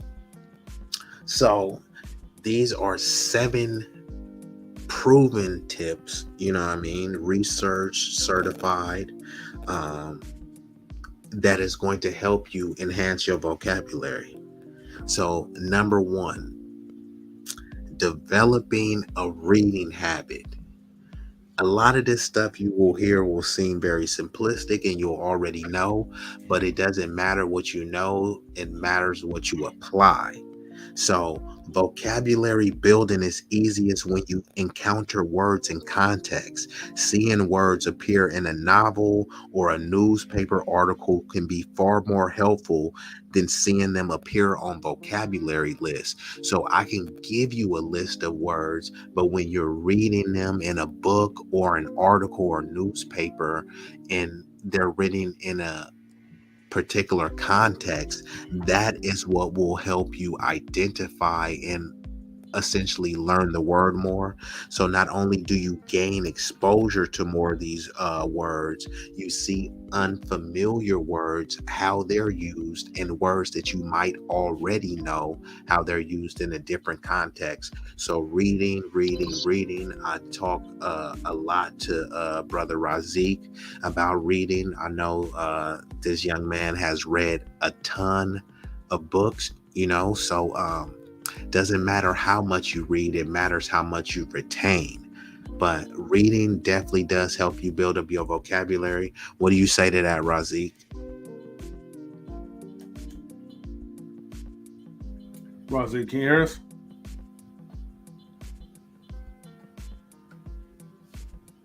Razik has been abducted. Hmm. All right, well, while we're waiting for Razik to get his mic check, what do you guys say about reading and it being a benefit to help you enhance your vocabulary? Starting with M3, because I know you came in late, brother. How does developing a reading habit help your vocabulary? Well, one, like, when you're reading books, especially like, different books like a day, like the more you read, the more you'll know. That's what they'll say. Because you're reading like a bunch of words that you probably don't really hear like around your community. So, based off of like, the author and what words that they're putting out there. Because here's the thing, an example. You could be like from a underprivileged type of community, but the book that you're reading is probably someone that's like from, a high privileged type of area. And they probably learn like new words like, or words that is not familiar with us at an early age. So you're reading pretty much pick up on their vocabulary and you're adopting and retaining your own. So Bingo. that's the Bro, point let of me let reading. me stop you right there, Mhm, M3, because there's a particular quote where someone sums it up, in a super astute way. But I like what you said. That is very profound because, see, you can be from the slums, but if you read a book, like maybe, i.e., Psychology of Money, Rich Dad, Poor Dad, The Richest Man in Babylon, this is not something that will be floating around the hood. But mhm, reading that book will have you transcend the hood, right? You'll be able to be on a different level than the people around you without having to actually grow up in the suburbs, right? And that's why you mhm, see some people where they grow up literally out the mud, and then they surpassed or usurped some people that grew up in the actual picket white fence and everything. You know what I mean? So mhm, reading can take you to places that you couldn't dream of being. Like uh, all of these basically substantive books, 48 Laws of Power, Dale Carnegie, just random pieces of literature, not just necessarily books. And when I talk about reading, I say develop a reading habit. You don't have to limit it to books. You can read articles, right? There's news articles that use, words that you don't understand. So reading, you just want to read something of substance, and mhm. these will allow you to transform yourself to a place that you never thought, right? I don't know anyone that's like, you know uh basically blew up out the stock market, but then I could read a book from some stock expert, you know what I mean, and get the same tips without no one in my family ever knowing about stocks, you know what I mean? So Mhm. people discount the power of reading substantive information. And I'll let you finish that, M3, and then we'll see if Razik is working. And if my bro John I'm Sinatra good is in now. there, I definitely got to bring him Yeah. up because he been around here waiting. So John, if you there, let me know. You can join the link. But just to let you know, I don't know how much you heard. We are playing a game. If you cuss, it's gonna cost you $1. Each time you Mhm. cuss, it costs you another dollar. So if you say shit, bitch, that costs you $2. You keep on going, it's gonna cost you another dollar. Oh, hold So on, that's Hey, how B. we doing hey, it tonight. BZ, so Hold on, you hold ain't on, being BZ. Actually, casual today? someone just donated 5, but I'm trying to see who does that belong to. Is that anyone in the chat? Anybody in the chat that just C donated 5. CEO John. CEO. Oh, you know what? That might be John Oh, that Sinatra, was bro. John. Oh, right Okay, on, my John. bad, John. I'm just now reading the names. Okay. Okay, John. So since you donated 5, you can come up and rock out, and you actually you can cuss 5 times. Up to Now, 5 times. up to Yes. 5 times. That's your max. If you cuss a 6th time, you gotta send another dollar. But I know John. He is pretty. got a little silver tongue. I taught him a lot. You know what I mean? But but he is a cool cat. And yeah, if you want to come up, I don't know if Razik mic is working. Just give us a quick mic check, real quick. Yeah, I'm good now, bro. I'm good Okay, now. cool. M3 was finishing a point that he was making because he was cooking. I just had to cut him off, just to let him know how much of a great point he was making. And after that, we gonna go to Razik. I mean, I think like my point came across, and that's what really mattered. Sometimes saying less is more. Point is, read more books, and that's how you're able to build your vocab. And here's the thing too, though. Yes, articles and things that you hear, like on social media, because most of us tune in social media a lot. Whatever word you hear, go back, type that word in. See if you can spell it as much as you can. I mean, Google can help spell the words out for you, but learn how to pronounce the words as well too. So then you could apply it into your, your conversations. One word I want to also add right to it, parabolic, because Be Easy was talking about the stock market.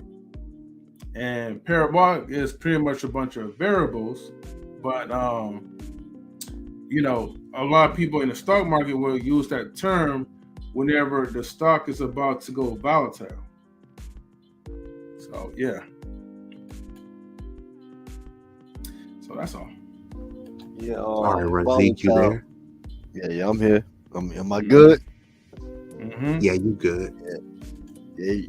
I definitely appreciate. Hold on, Razik. So we have some direction. You know what I mean? Okay. Basically, because we're going down how we can enhance our vocabulary, and we're just breaking down 7 methods. And the first method was developing a reading habit. Could you talk about the importance of reading, why you read so much, you know what I mean, and just just rock out just on reading, whether it be books, articles, whatever. Let us know what you got. I mean, I guess it's pretty much common sense.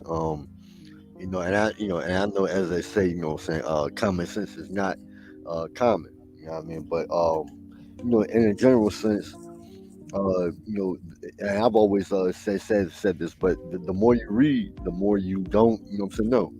So automatically, reading is already going to enhance your comprehension or your comparable level, being able to understand words, to excel in using them, in the proper context, and being able to convey your point, to a different, arena of people who you may be trying to converse with, so yeah, I mean, it's almost essential. It's just like writing. You know what I mean? So reading and writing kind of go hand in hand. So yeah.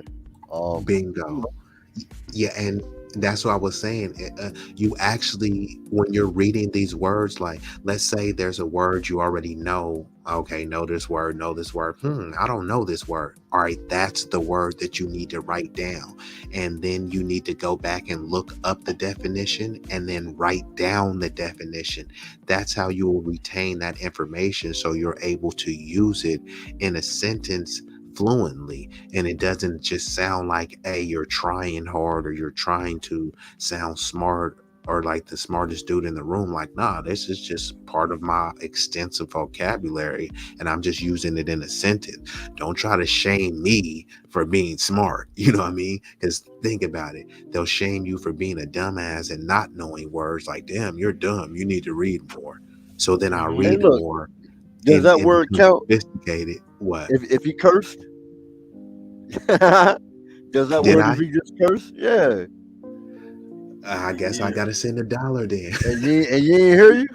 I Yeah. heard that. Yeah, you heard that too, right? Mhm. Yeah, Damn, I just Razik. wanted to, I just look, I Hold just on, wanted to make Razik. sure I was the only one paying Hold attention. on, no, wait a bit. I'm loving Wait the a darn accountability minute. though. Wait a darn minute. Razik snitched. My bro Razik snitched on me. Like, Oh, Come on, cuz. yo, Takashi man. or Razik? Nah, Oh, don't do that, brother. No, sir. No, sir. But you know what, though? Hey, look, this is funny, right? Because, All you right, know, I guess I gotta guess I gotta run that book, bro. Razik, hey, I'm kind of hot. I'm gonna have to call Razik after the no, stream. my fault, homie. I ain't mean. Hey, look, I'm just saying. You know what I mean? Hey, look, if we gonna play, we gonna play, right? You know what I'm saying? oh My man. fault, man. Hey, I love him for that though. He talking about accountability. He didn't even let me finish my point. He got me midpoint. Like, I'm like, damn, Hey, Razik. bro. And look, M3 was over there quiet too. He was like, I was like, Hey, y'all heard M3 that? wanted him to Oh. just go ahead and keep racking it in. Yeah, M3 the coldest one of me. Now I'm hot at Razik. I'm hot at M3. M3 wanted me to. M3 Look, trying to man, get Be me to run Easy up ain't gonna that. call me no more. Be Easy gonna chew me out. And you know what I'm saying? The text, he was like, bro, Hey, come on, man. hey, I you ain't know gonna Hey, do who I the, that was just to trying you. to see. I was gonna see the hey, receipt like take that out, my afterwards. bro. John cut. So John donated 5. He had $4. Yeah. No, I'm just joking. I'm gonna donate my dollar. Oh, You feel me? y'all terrible, man. For sure, for sure. And we also have a new follower on the Twitch side. So Hey, you know, salutes to you. hey, you New know the follower cold is part about the whole thing? My mhm. bad, M3. No, you good.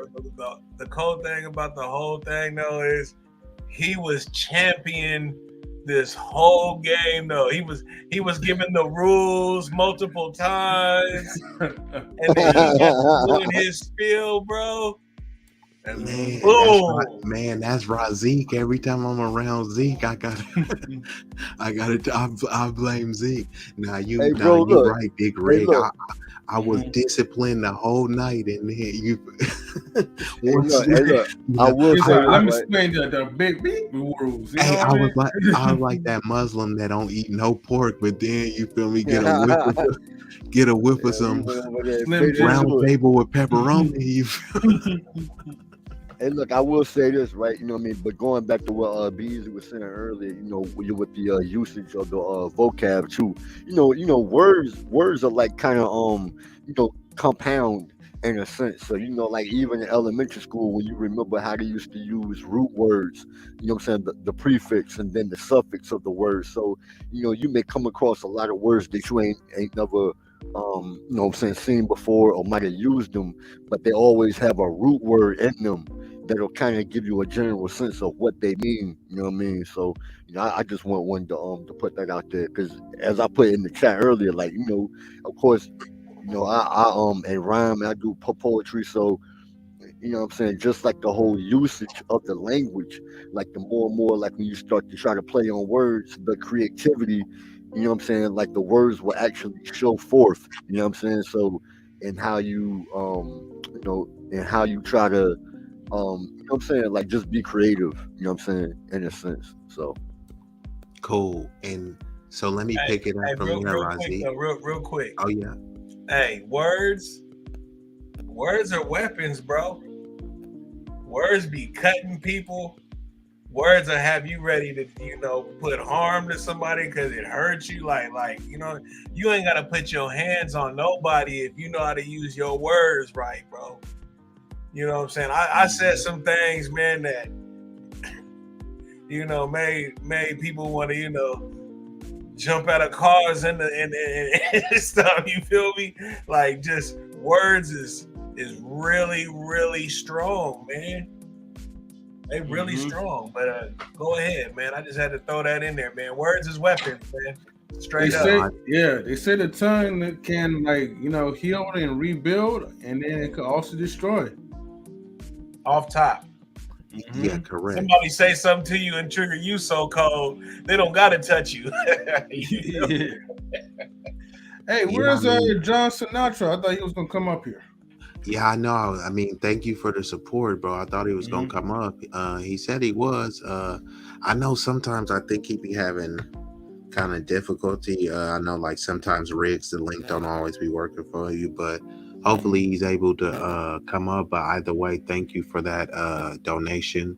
We definitely appreciate that. But we just gonna move Words don't on hurt, to the bro. second. They don't hurt, bro. Yeah, because I definitely want to build a little bit more on what you were saying, Big Rigs, but I want to definitely get to do some of these other proven and strategic methods because I know it's going to spark a bigger discussion. But number two, we said number one was reading, developing a reading habit. And number two is using the dictionary and thesaurus. And like Razik says, he's writing and, coming up with all sorts of poetry and different forms of literature. In order to do that, for yours to be set apart, you need to know other words. It's okay if you don't know other words. It's not okay if you don't look up other words. So use the thesaurus, which basically takes a word and gives you all of this synonyms to the word and the antonyms too, depending on the type of the source that you have. There's physical dictionaries, there's online dictionaries, encyclopedias, all of this stuff that you can use. So these are helpful resources that you should use properly. They can help jog your memory, about the synonyms, because you may say, hey, I forgot this word was synonymous with that. And instead of using this word, I've been using this word 50 times a day. I'm going to try to use this word, instead. So that's what I have for that. And hold on. I had another note of that one. Hold up. Brothers, what's going on? What's going on? Give me 10 minutes. I'm gonna be right in with. Give me 10 Okay, minutes. yeah. All right, Finish Mr. your Somebody. sandwich. Finish the sandwich and then come up. But yeah, so a full dictionary definition can also educate you about antonyms, root words, and related words. So that's kind of piggybacking off what Razik was saying. Like, most people don't really know the root words. They just say a word and they say, oh, now it makes sense. It makes sense now because you understand the root word, and that helps you better understand how to use the word in its proper context. So, and then let me just go on to the next one. I would say playing word games. You feel me? Classic games like Scrabble, Boggle, crossword puzzles, word searches, take notes, keep a list of these different words, you know what I mean? And then play a game afterwards and try to see what you studied. It's just like if you're trying to learn quantum physics or something, right? You take notes and then people give you a pop quiz to see what you know. So just you can do the same thing with words and use that to build up your vocabulary. So I'll ask you guys, do you guys know any types of are you guys into games, like word games, crossword puzzles, anything that will help build your vocabulary? Or do you just read the dictionary, the source? Yes, Let me know which one of yes. those most and hold on, let me set this up. Hold on. Even if you don't do it, let's say hypothetically that you don't do it, which one of these things are more, which one of the tools and resources are most attractive, right? Like, I'd rather read a thesaurus or a dictionary, or I'd rather do crossword puzzles. Like, which one is more fun and intriguing for you to learn words? Scrabble is definitely like a big one because it teaches you how to put words together, and it forces you to like try to like if you're very competitive, you're gonna be searching words all day, to try to get like the longest letters. I was Or gonna the most say credit. Scrabble also, Mm-hmm. but I did want to kind of go back to what you said a little bit earlier on the reading and everything, because when I'm incarcerated, I do a lot of reading. You know what I'm saying? I read books, I read the paper. I just do a lot of reading. I like to actually read more than consume the TV. You feel me? Because, like you said, it does take you somewhere else, man. I've read books that I've seen the movie, and the book took me to a whole different spot than what the movie did. You know what I'm saying? The book was actually better. You know what I'm saying? But it just sucks because every time I touch down home, I don't go nowhere near a book. But as every time I'm incarcerated, the first thing I do is find somebody or find out where the books is. You know what I'm saying? But you're right, man. Some things is just, it's crazy how we do, man. It's almost like the thing that I kind of, heard about, the if you was to smoke a cigarette and say you go watch a movie at a movie theater and you can't smoke for 2 hours during the movie, but as soon as you come out the movie, you gonna smoke. You know what I'm saying? It's like we put things on hold. So yeah, I enjoy reading, to be honest with you. But when I'm home and like just regular whatever, man, I don't pick up a book, man. But go ahead, throw what you were saying, bro. I just wanted to throw those 2 cents in one time. Now, I'm glad you actually said that, bro, because I think now, since we're in the information age and in modern technological times, I think we need to be more adaptive to that. So I highly enjoy reading books. However, I know I'm moving, grooving, ooving, and dooving out in these streets every day. So I may not have the time to physically sit down there and turn the pages of a book, even though that's what I prefer. So what my alternative is audio books, because that way I could still listen. I can be cleaning, I can be driving, I can be dancing, you feel me? I can be, deep in some vagina, and still be playing an audio book. So that, I think those are more useful than people give credit for. And they Hold on, used to have we're gonna back up one time, be easy. You a cold dude, man. If you can be dancing, listening to an audiobook. You can be deep in some vagina, listening to an audiobook. You a cold dude, bro. Like, I give it to you for that, man. I give it. Hey, why not? I mean, let's move. You gonna be listening to an audiobook though as you getting down, though, huh? Yeah, I mean, maybe some stock tip. You feel me? Some stock tips while she pop it. You feel me? Like whatever You cold works. dude, though, bro. I'm just saying. I'm just trying to visualize that. You feel me? Like, okay, we get busy, whoopty whoop, but I'm here. I got this audio book slamming in the back. Yeah. Yes, Yo, guys, yeah, I gotta rock out real quick, but sorry, I'm gonna let you guys do what y'all gotta do, but I gotta get ready for work tomorrow. Rock out M3 shit club. Yeah. Oh damn, you gotta get up early. M3. Well then bless us one time. Let us know how we can enhance our vocabulary, and then you feel me. Go ahead and go get your rest, bro. Man, just continue to read. You don't have to read a book. I mean, you guys already said it before, but I'll say it again just to reiterate. Continue to read books. Continue to read articles. Listen to new words that you're not familiar with. Don't look at new words as they're big words, because they're not. They're just words that you just need to learn to practice so you could get an understanding. And it's also okay to learn like different languages as well too.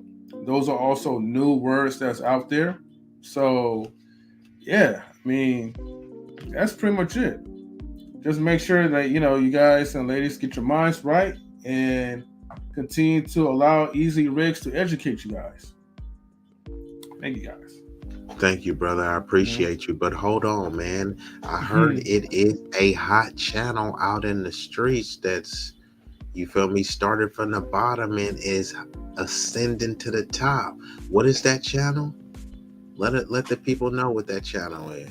I think it's they covering TV news or something like that. What is that channel again, bro? Oh, you talking about the new channel that I put out? It's M3 TV Network. Yes, man. Let them know. Let them know. That's the hottest thing smoking, bro. What's that channel, bro?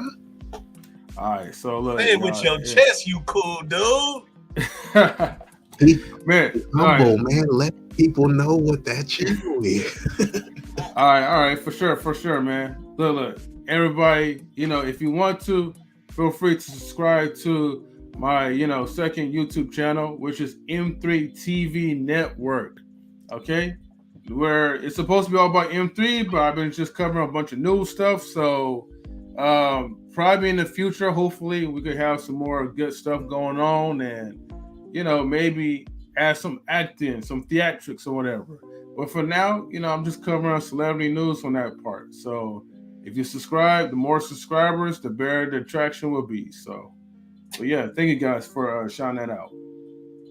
And salute, John. Thanks, Brody. Appreciate you. Hey, since Razik snitched on me, could you send that link to the send that Cash App link so I could relinquish my dollar? So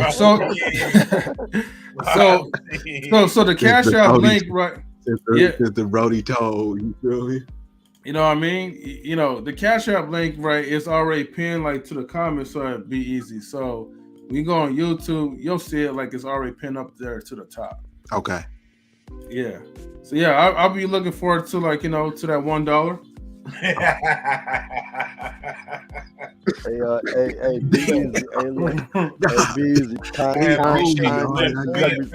Bro. No problem, man. Peace out, y'all. Have a good night, man. Appreciate you, bro. Get some rest, dog. Hey, yo, BZ, hey, look, contact John Sinatra, what it do, man? Yo, what's going on? Yeah, shout out. Nah, I'm just fooling with you, Razik. What's up with the guy John Sinatra? So I don't know if you heard it, but we got a little participation. Thank you for the donation. But basically, we are challenging each other, not just here, but in general, to be more articulate, more tactful, and assertive with our the way we're conveying a message and getting a point across. Oftentimes, we both make music and produce music, so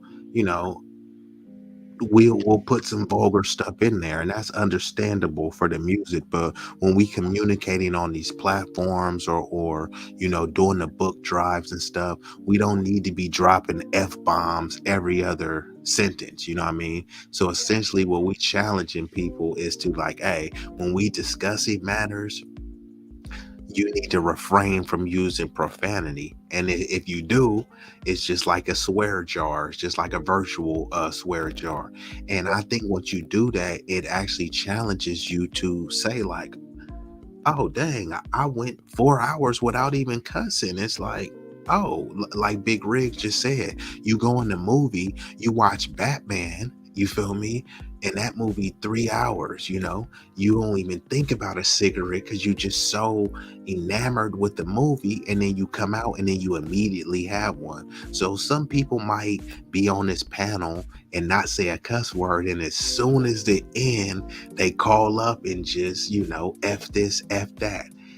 If that's what you want to do, cool, you know what I mean? But I'm saying this is just a space to basically promote and show people that, we actually do got mouthpiece and slick tongues and are able to articulate ourselves in an eloquent fashion, you know what I mean? And like Razik was saying earlier, the way I articulate myself is if I want to cuss somebody out, I could cuss them out and cut them down without even having to use a cuss word, because I have that much command of the English language. Other people don't. So that's why they got to say F this, F you, F your mama. It's kind of like an intellectually weakness, you know what I mean? Because that's all you need to that's all you can resort to, you know what I mean? And and they over here trying to collect, bro. I dropped a cuss word, so now I owe $1 to the swear jar, and they on my bumper about it. They ain't letting me let up. Out of pocket. I heard you talking about I was gonna donate one to John, so I'm at a foe. I heard you. Oh, you heard that? I, I was like, I took the liberty of taking $1 out. I was like, Brody got me, but nah. But nah, John, could you speak to the people a little bit? You know what I mean? Like, how important, like, so hold on, let me set this up for you, because I know you designing your clothes and you looking fresh. What if you were, what was that? yeah, I'm trying to get my logo. But Okay, we see him. Yeah, shout out to the eye of the beholder. He designed that clothing. check out my shop. The beholder. We got a lot going. But yeah, go ahead. Finish up what you was Yeah, telling. yeah, no, I was saying that's clean, bro. Check him out. I was saying that if somebody was saying, "Hey, look, we want to put you in all of these stores, or give you a deal," wouldn't you be mindful, or let me say, would you or would you not be mindful of the type of language you're using when you're in that business meeting or interview? You know what I mean? Would you refrain from using cuss words? Would you use cuss words because that's just a part of your language? And if you would refrain from using profanity, what would be the reason for that? It's just out of respect. If I'm anytime I'm refrain, because as a man, or anybody who can speak, you had a choice of your own words, right? So it's like, depending on what type of situation you in, it may call for a more professional manner or a more articulate manner, because a lot of times when we cuss, I know me personally, sometimes I may cuss just I mean, in my say, like in my leisure time or whatnot, or if I'm just having personal conversations, I might feel more freely to, because not saying that I do every single time, but just if I do, it may just be in sense of, I mean, a lot of us, we just use curse words as just for like a short, I don't know, we kind of use, I mean, I ain't gonna lie, in our culture, we use cuss words like nouns, bro. Like, Correct. And I'm not talking about the conversations like we have. right, right, right, right. Yeah. Yeah, I'm more or less talking about when we come to these panels. Because if I'm talking to John or Razik in private, my language is going to be highly vulgar, but that's different when I'm conducting a business meeting or going on these panels. I'm not talking privately anymore. So yeah. that's more or less what I'm referring to, not like the private discussions we have, because we say a lot of stuff in those private discussions. I'm talking about more or less when you come on panels like this, Yeah, or if you're in front of a business opportunity. Are you right, going to right. change your language up? Are you going to maintain the same level of profanity? Of course, I'm gonna change my language up. Like, come on, man. It's just a part of being an intelligent being. You know how to turn switches on and off. And part of being able to bridge certain gaps is being able to articulate and being able to switch it up.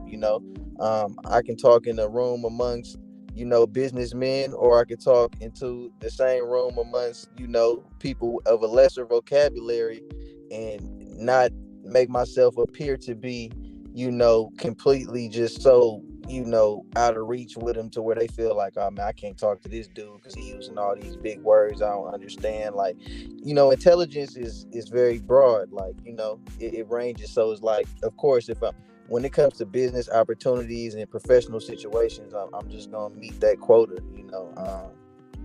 I think that the more we try not to use cuss words, it strengthens our intelligence. The same way, like, I do music and poetry, spoken word, all different types of things, with literature and stuff like that. I heard y'all talking about, like, what's your favorite way of looking up words and different types of things. I know me personally, I might hear a word, and if I just like the sound of it, I might, what is that? And I don't know what it means. I'm gonna look it up, especially if I'm gonna put it in some of my literature or use it, verbally on record or anything like that. I'm gonna make sure I'm using it correctly. So I'm gonna look up the meaning of it, how it's properly used. And now it's another weapon in the arsenal. Like y'all was saying, words can be weapons. So it's important to understand what what words mean, the origins of them, where they come from. Matter of fact, I got a book. In my trunk right now. I haven't got to read it yet, but I got it like last week. About the origins of words and where they come from and things like that of that nature. So it's very important, to step up your vocabulary. The higher your vocabulary is, noticed, like especially within our culture, all the people who became, powerful, they had a strong vocabulary. Notice Malcolm X didn't become, the strong leader that he ended up being until after what he was incarcerated. He learned the dictionary. That's what made him more dangerous, because now he understood, the proper vernacular on how to break down these words. And he was that ism too, you feel me? Yeah, that's PIMP, part. put it in That's my part. pocket, you know what I mean? And he was incarcerated, like Big Rig say too, and even Malcolm said, he said every man should know the ism. He not saying that every man should be trying to be out there, being a pimp, but he's saying you should know what they know. And so, and I mean, I definitely agree with that. It's just like, if you want to know what the CEOs know, everyone may not be Jeff Bezos, but wouldn't you want to know what Jeff Bezos know? Why wouldn't you? It's not gonna be detrimental to you. But let me just hit up the chat real quick. We got Mr. Brian. I'm back, gentlemen. Had to step away.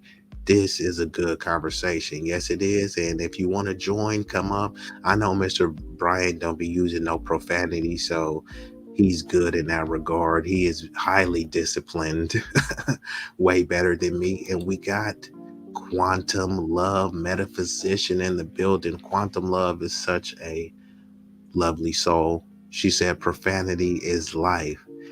Watch your mouth now, girl. That is life. But let's really get into this though. I got a couple more things of how we gonna so I said we talked about number one, developing a reading habit, using a dictionary and thesaurus, and this is how we can enhance our vocabulary. Number three was playing word games like Scrabble, crossword puzzles, etc. Number four is using flashcards, right? People like, I'm not in school or anything like that. Yes, you are. You in the school of life, the game of life, so you should always be learning. And anything, if you can use a tactic or strategy from school to help you become a better person, why would you not do it? Why would you limit yourself and say, hey, I'm not in school, so I'm not going to use these methods to learn? You know what I mean? So using flashcards. Also, they have all sorts of apps and email lists where they do words of the day. So Sinatra, while I'm over here cooking, we all came up with some words, you know what I mean? So you can look it up on your phone, you can think of some random words, but give us 2 to 3 words that you can add to the conversation. Some people brought some really good words, I don't even remember all of the words. OG Patrice said nefarious. Bro Clarence said confabulate. I know M3 said deplorable. Razik came and said abase. So if you can just think of some words, and that we can all try to learn. Oh yeah, so let me go back up. So this one, conflagrate, to catch fire. Just like when you in the booth, you conflagrating. You know what I mean? So that's what we trying to do. Fervid, intense emotion. Now hold on, read what Razik said though. Read what he said. He funny as. Hold on, let me see. I was about to cuss. I'm hot at Razik right now. Hey Williams, I heard that too, bro. Hey yo, I heard that. Hey yo, I'm on y'all heads tonight, bro. I'm telling you, I'm on y'all heads, man. Fervid, intense emotion. My words give off the impression I'm a fervidous individual. Don't F with me, fellas. Laughing out loud. I'm nice. Viduous. He said I'm nice. Yeah. Hey, that's how you say that. Ferviduous. Yeah. I see that. If you would have spelled the whole word, I would have had to tax you. But it says confabulate, to talk informally. Harbinger, one that initiates a I like major that one. change. I like that. I do too. Obfuscate means unintelligible, loquacious, I like tending to that too. talk a great deal, talkative. Abase means to cause shame. So like we trying to learn new words. Um, Conniption, confliction, the act of conflicting or clashing. Vegas, not Las Vegas, Vegas, which means irregular. Conniption Vegas, is a fit of Vegas, rage. I like that. Vegas, bro, Vegas. So this one says derrain or Yeah, vindicate, Durain. Yeah, justify Durain. or prove. So, these are some good words. If they are not in your vocabulary, you can at least add a few of them. You know what I mean? It's not gonna hurt you to learn new words, right? And like I told Big Rig the other day, once it's a slang word, people try to be caught up and abreast with all of the slang. They look up the slang, they go to Urban Dictionary, they'll even ask you, John, what this slang mean? But if I use a word like confabulate or propensity or preposterous, you don't want to look that up. You don't even want to know what that means. This is not some made up Ebonics word. This isn't an English word, part of the language that you speak. You know what I mean? The slang word maybe people in Cali know it. You go to South Carolina, they don't know what slang that you're talking about. But this English dialect that I'm using is universal. Off top. It's people, foreigners, that have a better command over the English language than you. And people want to try to say, oh, well, I'm African. This nigga, you've never been to Africa. You know what I mean? Are we considering the N-bomb a cuss word? Because if so, I'm just. What was that? Yo, get on him, John. I like that, John. Get on my boy, man. I like that, bro. So that's another $1. I'm just, You too?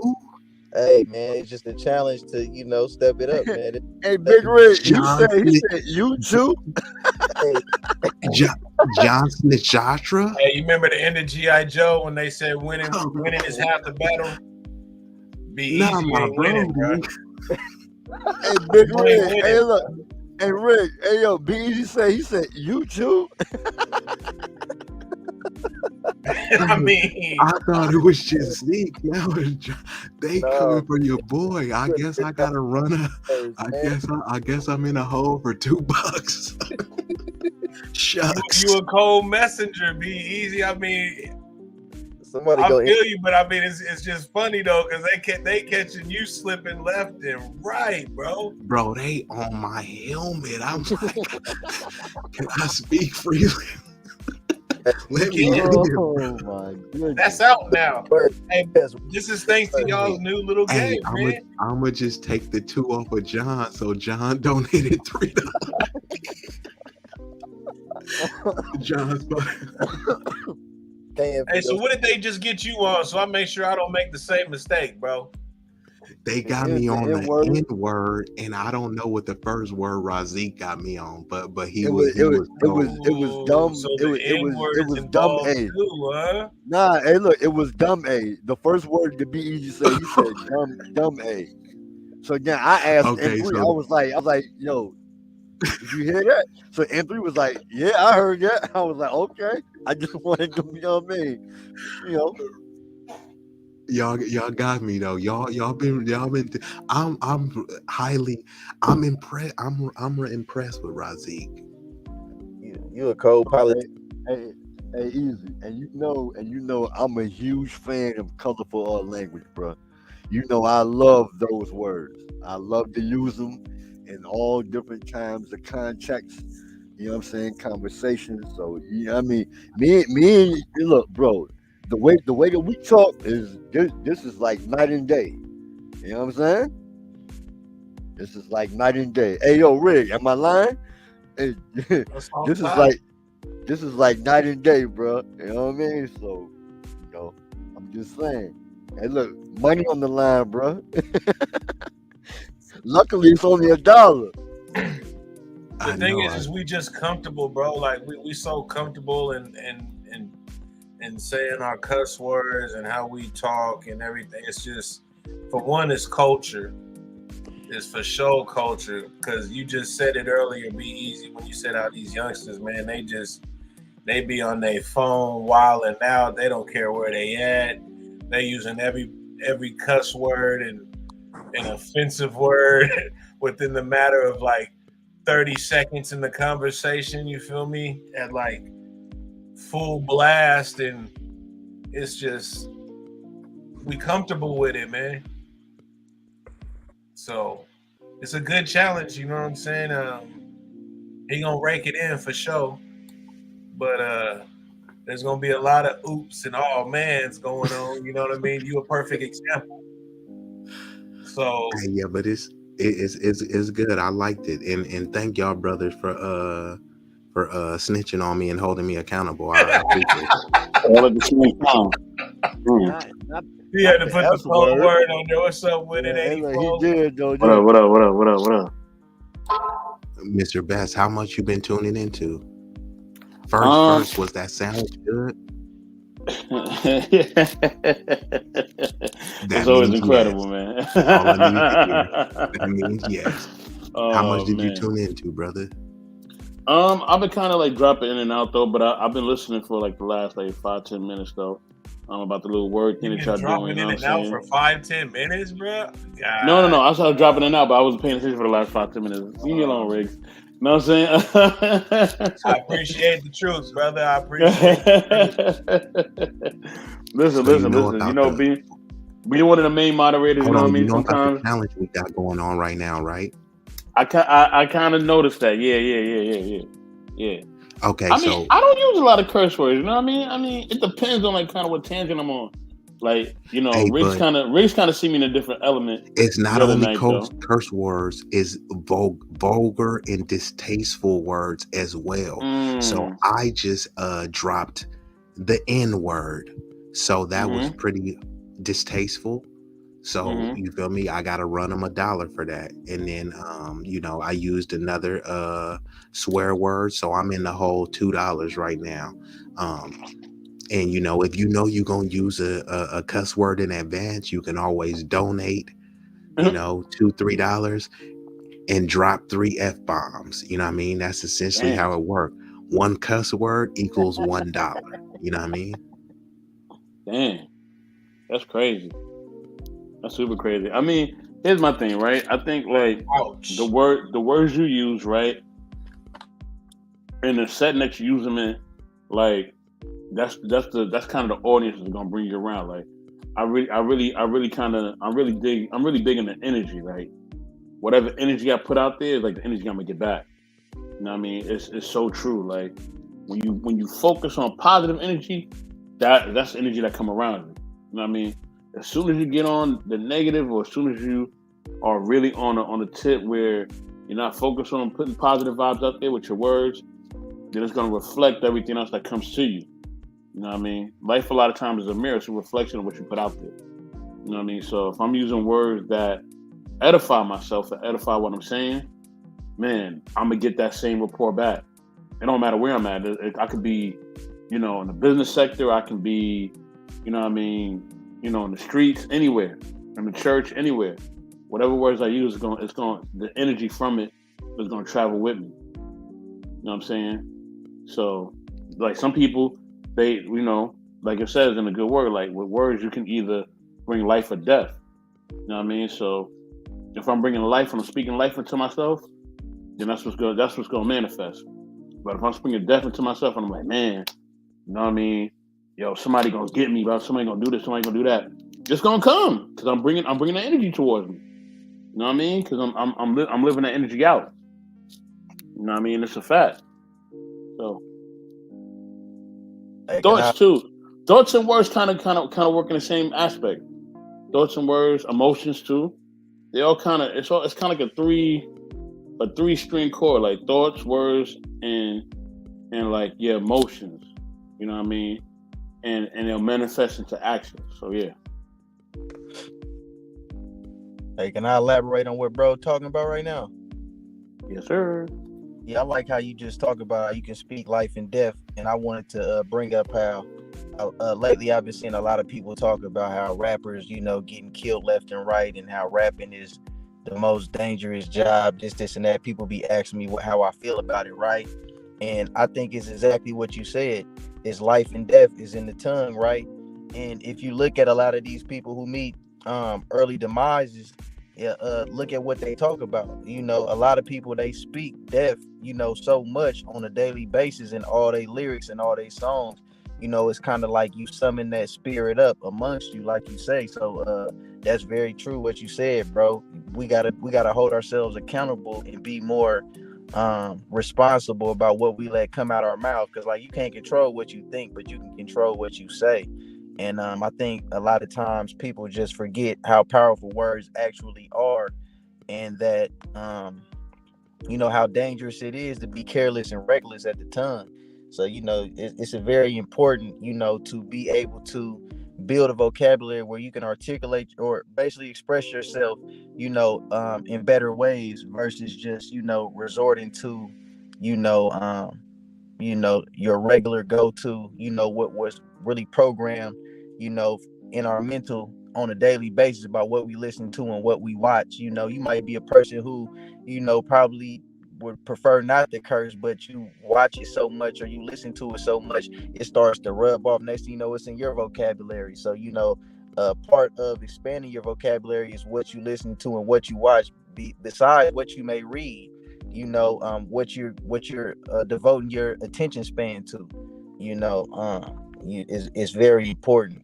And just like important intelligent conversations like these that we're having right now, can expand the vocabulary, because it forces one to think. I've heard a lot of words so far on this live, and I might not have known. It may not have been my first time in hearing it, maybe it was my first time, but it's intriguing me to want to know what it means. And it's just educational. Be Easy spoke about people saying they don't want to look at flashcards because we not in school no more. But like you said, this the game of life. Every day is school. Me personally, from having young children, and my younger sons, like my daughter, she's 14. I got a younger son that's 3, one that's 2, and now they're getting ready to for schooling and stuff like that, and to start over and go to teaching them literature and stuff like that. A lot of this stuff, just because you learned it, you realize that you don't retain it if you're not thinking about it constantly. It's kind of like out of sight, out of mind. So it's always important to not undermine any form of understanding and learning. It's very good that stay sharp, still sharp and still. And I just wanted to elaborate on that, because I felt like that was something powerful that you were speaking on. Thank you, brother. Appreciate you. Appreciate you, man. Appreciate you. You know what I'm Hey saying? yo, hey And bros, I'm on my way out, man. I just all right, Yo, Razik. I was about to say, I Razik, noticed yeah. Razik being real quiet ever since this whole little game started. He catching Oh the nah, he bro. catching the man. You already never know, man. I'm out here on told. the road, man. I got, what I'm saying, like it's like 3 o'clock in the morning up here, man. I gotta be up at 7, so you know what I mean. Let me go ahead and grab a few hours of Z's. But I definitely, what I'm saying, like what what I'm saying, John was saying, man. He's definitely on point, and what I'm saying, to everybody. But I do want to add this before I roll, right? Um, Not even the curse words, me personally, that I'm trying to eliminate. One phrase that I'm definitely trying to like work on to stop saying is that, you know what I'm saying? That whole phrase, because I say that a lot. You know what I mean?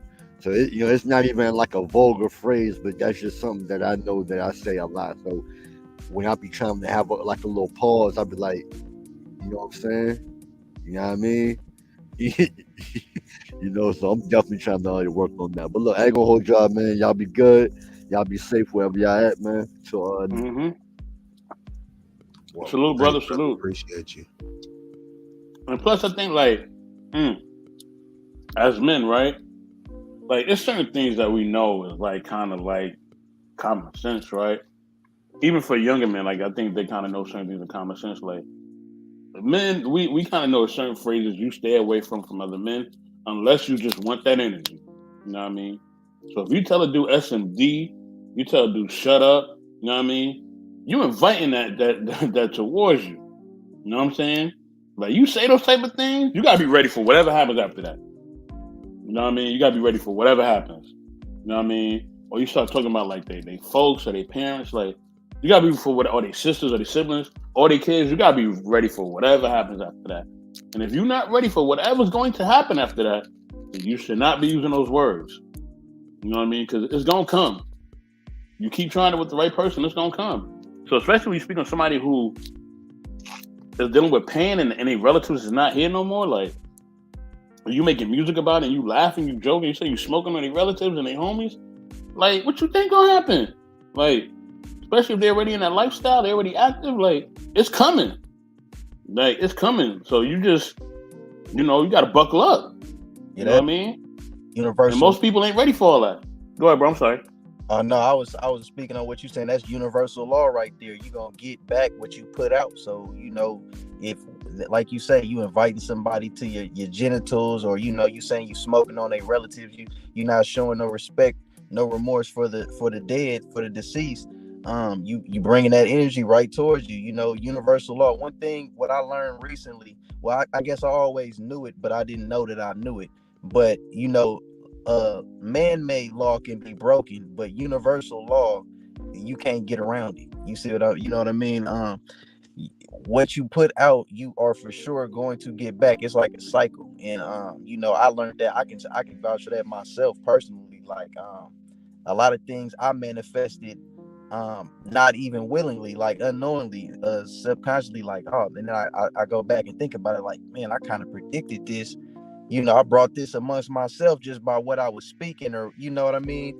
And that's real, bro. And that's why I was talking about earlier, like a lot, like about with these artists, with these rappers, it's a trend now to be disrespectful towards the dead, and just speaking a lot of death. We have a death culture where we are intrigued and fascinated with death. And that's what's bringing our demise much faster at a higher rate, not being conscious of words and the power of it. And I don't know who said earlier, they was talking about how the younger the generations is, how they just really just reckless at the mouth. They just cussing up a storm, and they not understanding that the universal law cannot be broken. You're gonna reap what you sow one way or another. And that's real.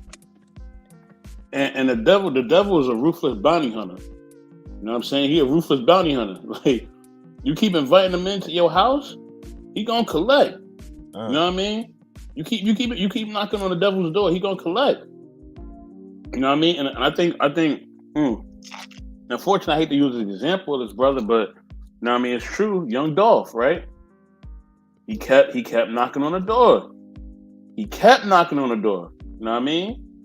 And the devil finally picked up. You know what I mean? And the crazy part about it, he was spared multiple times. Mm-hmm. Like, didn't he get shot like how many times before?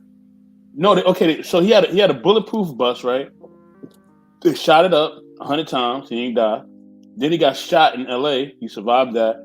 Then the last time he didn't survive. No, wait. And before they shot up the van at the same city, I think some years prior, he shot. It was another attempt on his life. Wow. City, yeah. This was before the 100 shots. He was an attempt on his life. And right, bro.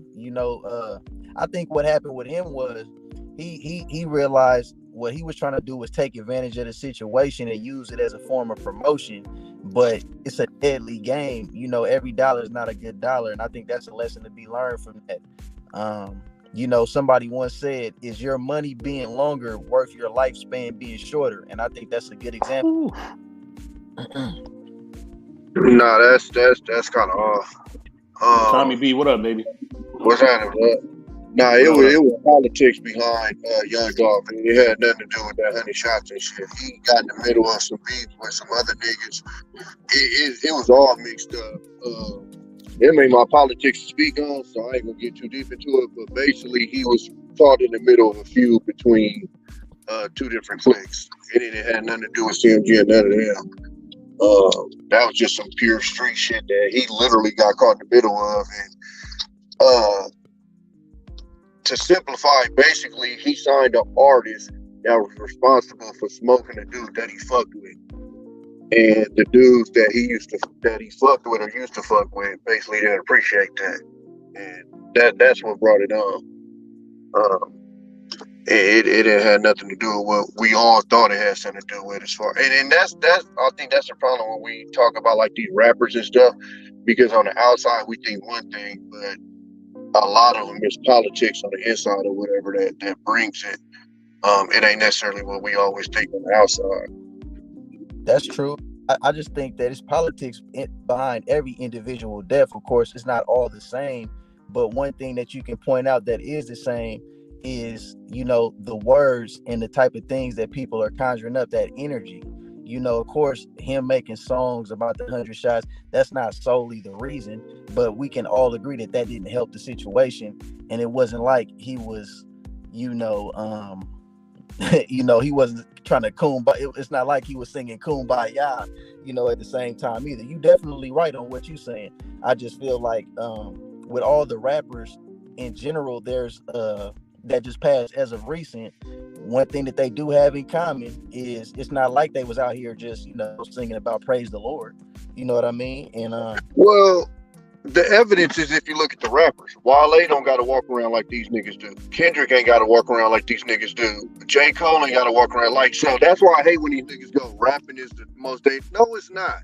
It's the stupid shit you niggas is doing.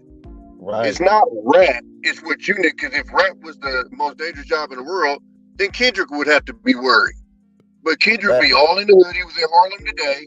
No, you know, not hella security and shit. He was perfectly fine. Why? Because like you saying, he don't put out that energy. Right. So I'm not saying that to say that you're wrong, because you're absolutely right about the content and all of that stuff. But I can also make an argument that they did the same thing in the 90s. I think that the biggest difference is these niggas that's rapping now is way more active than like them niggas in the 90s. I would say a good 60 to 70% of them was fake as fuck. They wasn't really in the streets. And as much as my generation, which, you know, I'm an 80s baby, grew up in the 90s, want to say like, oh, this generation is actually way more real than our generation was as far as the rap shit. Because these niggas is coming into the game with murder cases. Them niggas was becoming rappers and then catching murder cases. You see what I'm saying? Right, like King Von came into the rap game being in a murder case. You know what I'm saying? He didn't become a rapper and then, like he came into this shit, you know what I'm saying, in bullshit. And that same thing with Dirt, you know, a lot of Chicago cats, a lot of these New York cats, even with the LA cats, you know, because when you go from NWA, who it was only one real active member in there, and he wasn't even active like that. He just so dope. He wasn't really out there like that. So when you go from that to where you got like AD, who is really out there, when you got, you know, just a lot of the dudes that's on the LA scene right now, like they real active members. You feel Blueface in them, like them is real active members. But when we grew up, we had niggas that was like telling the stories. I could agree with you to an extent on that too. That's right.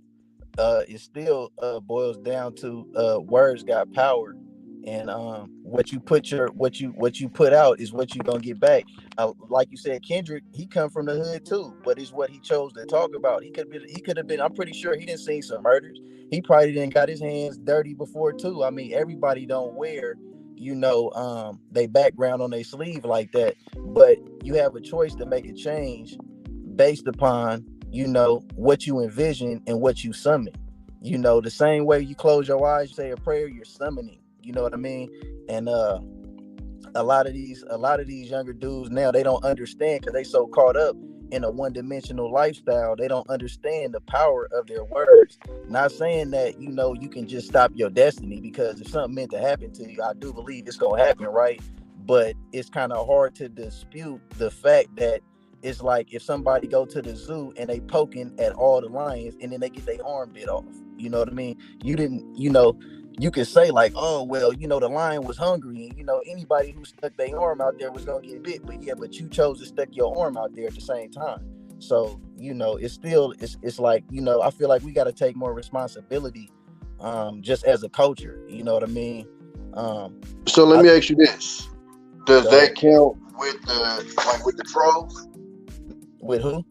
With the trolls, because they talk a lot of shit, and I don't. I mean, Oh, I could be wrong. I don't hear like a long list of them. Like, I mean, I wish I did, but I don't hear like a whole bunch of them getting fucked up or this, that, and the other. well, do you mean like the trolls as far as just like in the comments that we don't with fake pages and stuff like that? Yeah. But I'm saying, but they still put the energy out there. You feel me? Oh, I mean, well, I'll say this, right? Only the Most High can see everything, bro. So we don't know what's going on. A lot of these trolls, they could be suffering from, vicious STDs. They can, Boys, STD. and hey man, they personal life they can be. Because think about it, you gotta be a miserable person in They general got to. to get coochie to get STD though. They got to get in something to get an STD. Hey man, a lot of these dudes ain't even getting in coochie, man. They getting in it, you know what I mean? But that's neither here nor there. But like I'm saying, misery loves company, and my belief is you got to be a miserable person to be making a fake page in the first place, trying to troll somebody. Like, you can't be happy with yourself because you had your racks up. I just can't see you having the time to care enough to try to just bring somebody else down. Like, I just don't see that. Yeah, there are Most people definitely. rich. There are rich haters too. Don't get me wrong, but bro, just because you're rich don't mean you ain't going through some personal torment and hell in your own form. So just because it glitter don't mean it's gold. I mean, we all got our own paths, and we all got our own struggles and demons that we fighting with. And so I feel like it's just with people that's celebrities, their pain and the stuff that they go through is broadcasted. So like everybody that's on this panel, we're not, to a status to where we got TMZ in our bushes looking at us when we take our trash out, seeing when we scratch our booty or digging our nose. So it might not get exposed the way a Blueface when he fighting with his girlfriend. I could have been fighting with mine before I got on here, but you would never know that. So it's kind of like, we hold these celebrities to kind of like a larger than life type of uh aspect, and forget that they just people like we is. And even the trolls, they still human beings. I mean, a lot of it could be robots or whatever too nowadays, but a lot of it just be miserable people, bro. They sit back, they scroll their phone all day, they don't got no type of motion going on in their personal life, no business to tend to, so they minding everybody else's. So they spewing out all these things, and they get a high off of getting a reaction. Like, one thing I notice about people is if you don't give them any type of energy back, a lot of times they'll just leave you alone. That's just like even the devil. He only gonna tempt you for so long. He ain't got patience like that. He gonna get on to the next person. Mm-hmm. So Yeah, I learned that shit on YouTube. I had one of them get me one time, and after I reacted, he said, "Oh, we got one." And after that, I ain't never reacted again. I said, "You motherfucker." I fell victim too though. I did an interview with Fame Media. It's a broadcasting out of Oakland, California that's getting big at podcasting. I'm from Oakland. Oh, you from Oakland? Okay, yeah. Well, you heard about Fame Media, right? No, I ain't heard about him. I'm gonna look him up though. Oh yeah, look up Fame Media, man. They got from NFL players to the biggest rappers, start all different types of walks of life on there. Though, but I had an interview on there, and one of the local. I'm from Pittsburgh, and one of the little, one of the little Instagram pages out here that showcase the local artists out here. They posted me on there, and I seen somebody in the comments like, "Oh man, F this dude," you know what I mean? What has he done for the city? And he don't really this and that. And I had responded to him like, like, bro, you don't even got no picture on your profile. You know what I mean? Like, come on, what type of help? But then after I look back at him, like, I never should even say it then, because first of all, this is somebody who, like I said, you got to be at a lower space in your life, to be somewhat, it's something that's triggering you by seeing me doing something that you may want to do yourself, or maybe too insecure to step up to go out and accomplish the achievements that I had to even get to that plateau to do such a thing. So a lot of times, we let the emotions get the best of. We human, we in the flesh. You know what I mean? So you know, I'm a victim too. I just, sometimes it's better. I can analyze things from the outside and I can point out, where somebody else flaws at and where they made their mistakes at because I'm looking at it from the outside. But I still make mistakes too. Yeah, we all do. We all do. But I definitely agree with you overall, though. 'Cause even with my wife, I noticed that when I move different, uh, just shit just happens differently. Like when I was younger and shit, I just noticed the way that I was moving was bringing that, niggas getting shot at, all kind of extra shit. But now, I pretty much go to work and come home. I don't deal with none of that shit. You feel me? So, like you said, it's environment. It's what you putting out there. It's basically what you gonna get back. Right. True. I think a good example too, I always think of nowadays on how two people can live on the same street in the same neighborhood and have two different outlooks on life. And depending on how they look at it, you look at how life ends up for one versus the other. And you can have one neighbor who, he in the hood just like the other neighbor is, but he's very optimistic. Every time he sees a loss, he finds the lesson in it and turns it into a blessing, and applies that, somewhere later on in life, and he used that as a stepping stone. Versus you got the other neighbor who, they more on a lower vibration to where, they gonna gravitate towards negativity, and they end up, falling victim to the system. They end up, incarcerated or on drugs, or just, this, like I say, it's not what you go through, is how you deal with it. That's what determines whether you're a champion or not. How you deal with a loss. A winner knows how to lose, he just don't quit. That's just the difference between a winner and a loser. A winner just ain't gonna quit. A loser gonna quit and gonna remain that.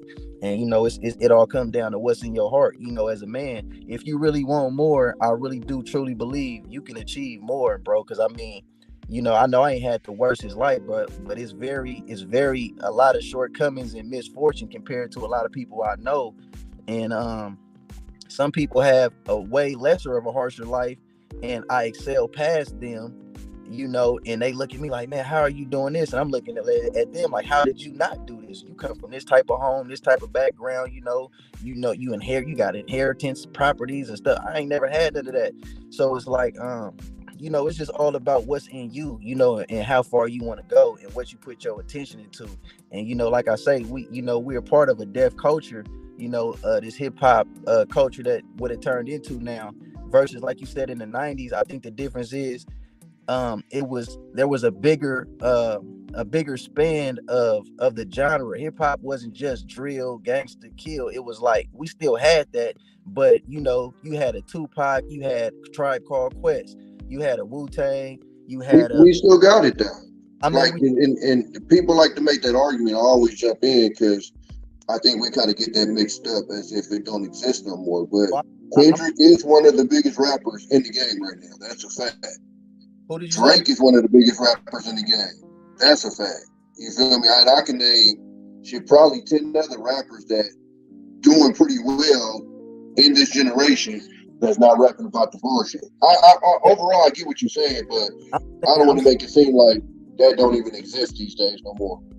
And it don't exist. I'm saying the machine doesn't push that to balance it out. That's the difference. They're not on majors. You see what I'm saying? Drake and them, yeah, they on majors. Kendrick, Cole, they on majors. It's a lot of conscious rappers that speaking life and positivity and but they don't get the backing from the majors. So it seems like it don't exist. And I'm saying the difference is in the 90s, the majors were it was the same way though, bro. It was a more even playing ground. Put it no, it seemed like it was, but it wasn't. Okay. Tribe Called Quest was not selling like Pop. They wasn't selling like MC Hammer. They was. I'm not saying they were like him, but first of all, in the 90s, people sold more. The music industry was more money in it because the internet didn't exist the way that it does now, and you had to actually buy records to hear what the actual artist was even trying to say. Yeah, absolutely.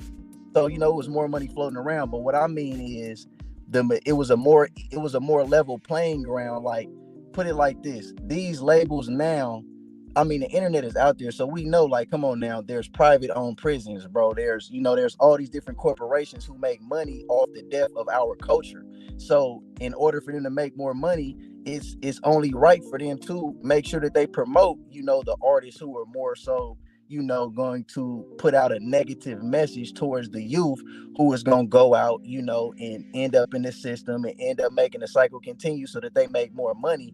And of course, it was going on in the 90s too.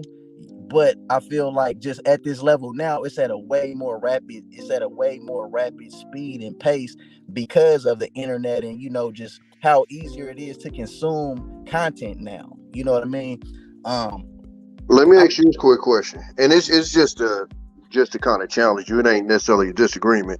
Right. So, name a rapper from the 90s that was conscious that's as big as Kendrick, or was as big as Kendrick. Tupac. Tupac wasn't a conscious rapper though. Tupac was a conscious rapper. He came when Tupac blew up, he was on the gangster shit. Bro, Tupac blew up though, bro. He only got bigger as he lived. Though. I mean, Tupac it ain't like this dude was never. He had a platinum album before Death Row. Me Against the World was a big album. You know what I'm saying? You gotta understand Tupac. Hey, look, I don't wanna cut y'all off, bro. Go ahead. Y'all have a good conversation and shit. God dog it. Oh, he didn't cuss, huh? We got kind of off topic. Yeah. But y'all kind of got off topic, man. Let's kind of stick to the topic. You know what I mean? But I do want to say one thing though. What you were saying though, Tommy B, just real brief. You was talking about today's rappers are like more gangster than the rappers that were in the 90s. Is that kind of what I caught from you? I'm saying they actually, like, it's a higher percentage of them that was really actually in the streets than back in the day. Like the dudes that was back in the day was quote unquote telling the story. Now I'm not saying that to say that we didn't have any in the 90s, but let's not get it fucked up. Most of them niggas that we thought was hella hard, like, put it like this, outside of Cali, the niggas outside of Cali is the only niggas that thought NWA was really hard. Niggas in Cali already knew them niggas wasn't really like that. Who else you put out there?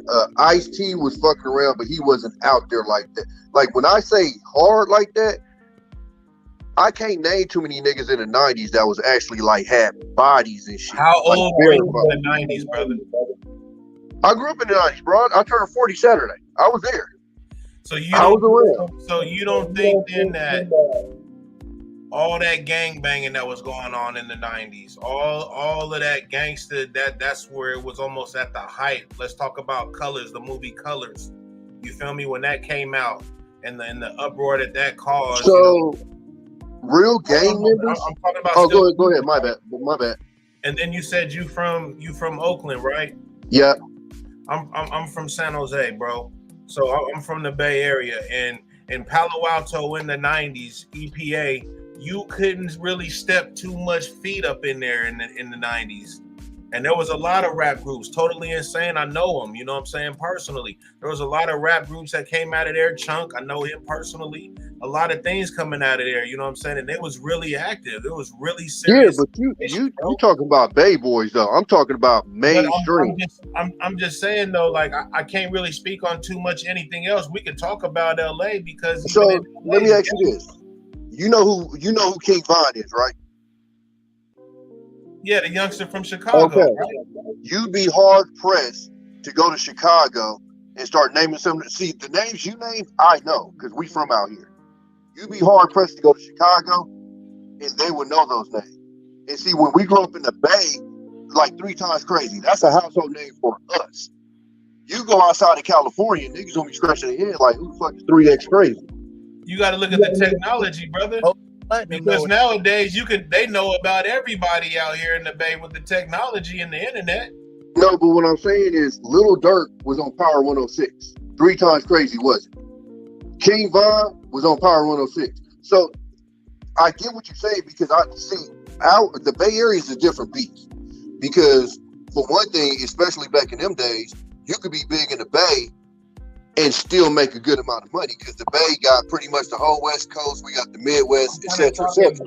Beyond But the what I'm Bay, saying is though. You got mainstream. Sacramento, you got Fresno, you got all No, kinds absolutely. of other But areas. what I'm saying is, when I made that statement, I was talking about mainstream. I'm talking about dudes that's out there putting, selling millions of records. Like we got dudes right now that selling NBA YoungBoy. You know what I'm saying? Listen to the names you're naming, knowing the era, the time. You know what I mean? Look at the time difference, right? Look at the time difference you're talking about. So like what people got access to these people way more than what they did back in the days, brother. No, I'm not arguing that. What I'm saying is, okay.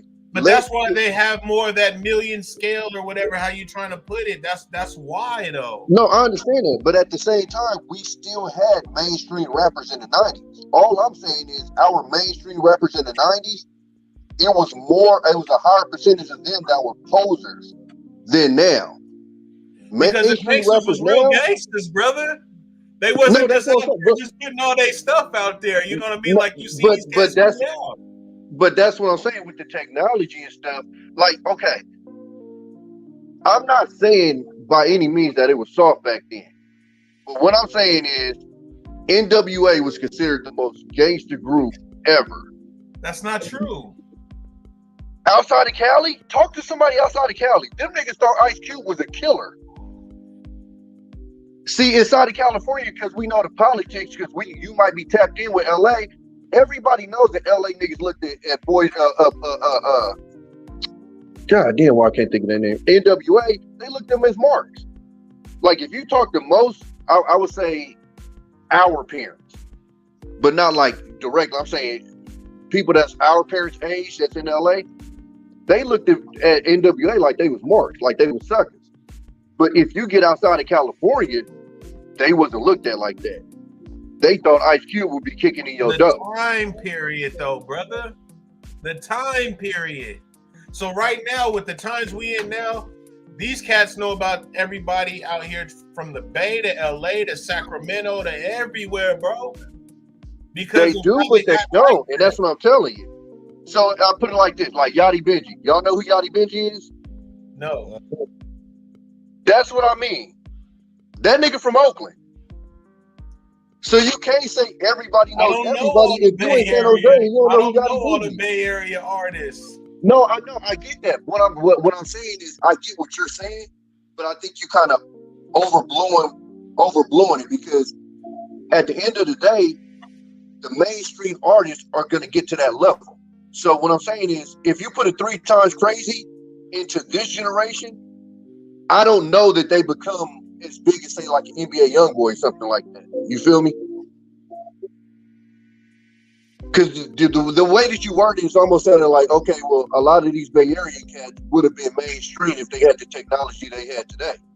I get what you're saying, but those are like such different times, though, brother. Like I feel what you're saying, but it's like mixing apples and oranges, though. Because even I give you a perfect example, like Yuckmouth, right? Yuckmouth, he was really from the streets, but Yuckmouth wasn't like that. You feel me? And then we'd have heard the stories that would have happened in LA all the time, brother. Back in, I'm talking about when he was in Oakland getting slapped by the gov. But I'm just saying though, so that. hey. Shout out to Yuckmouth, man. I just.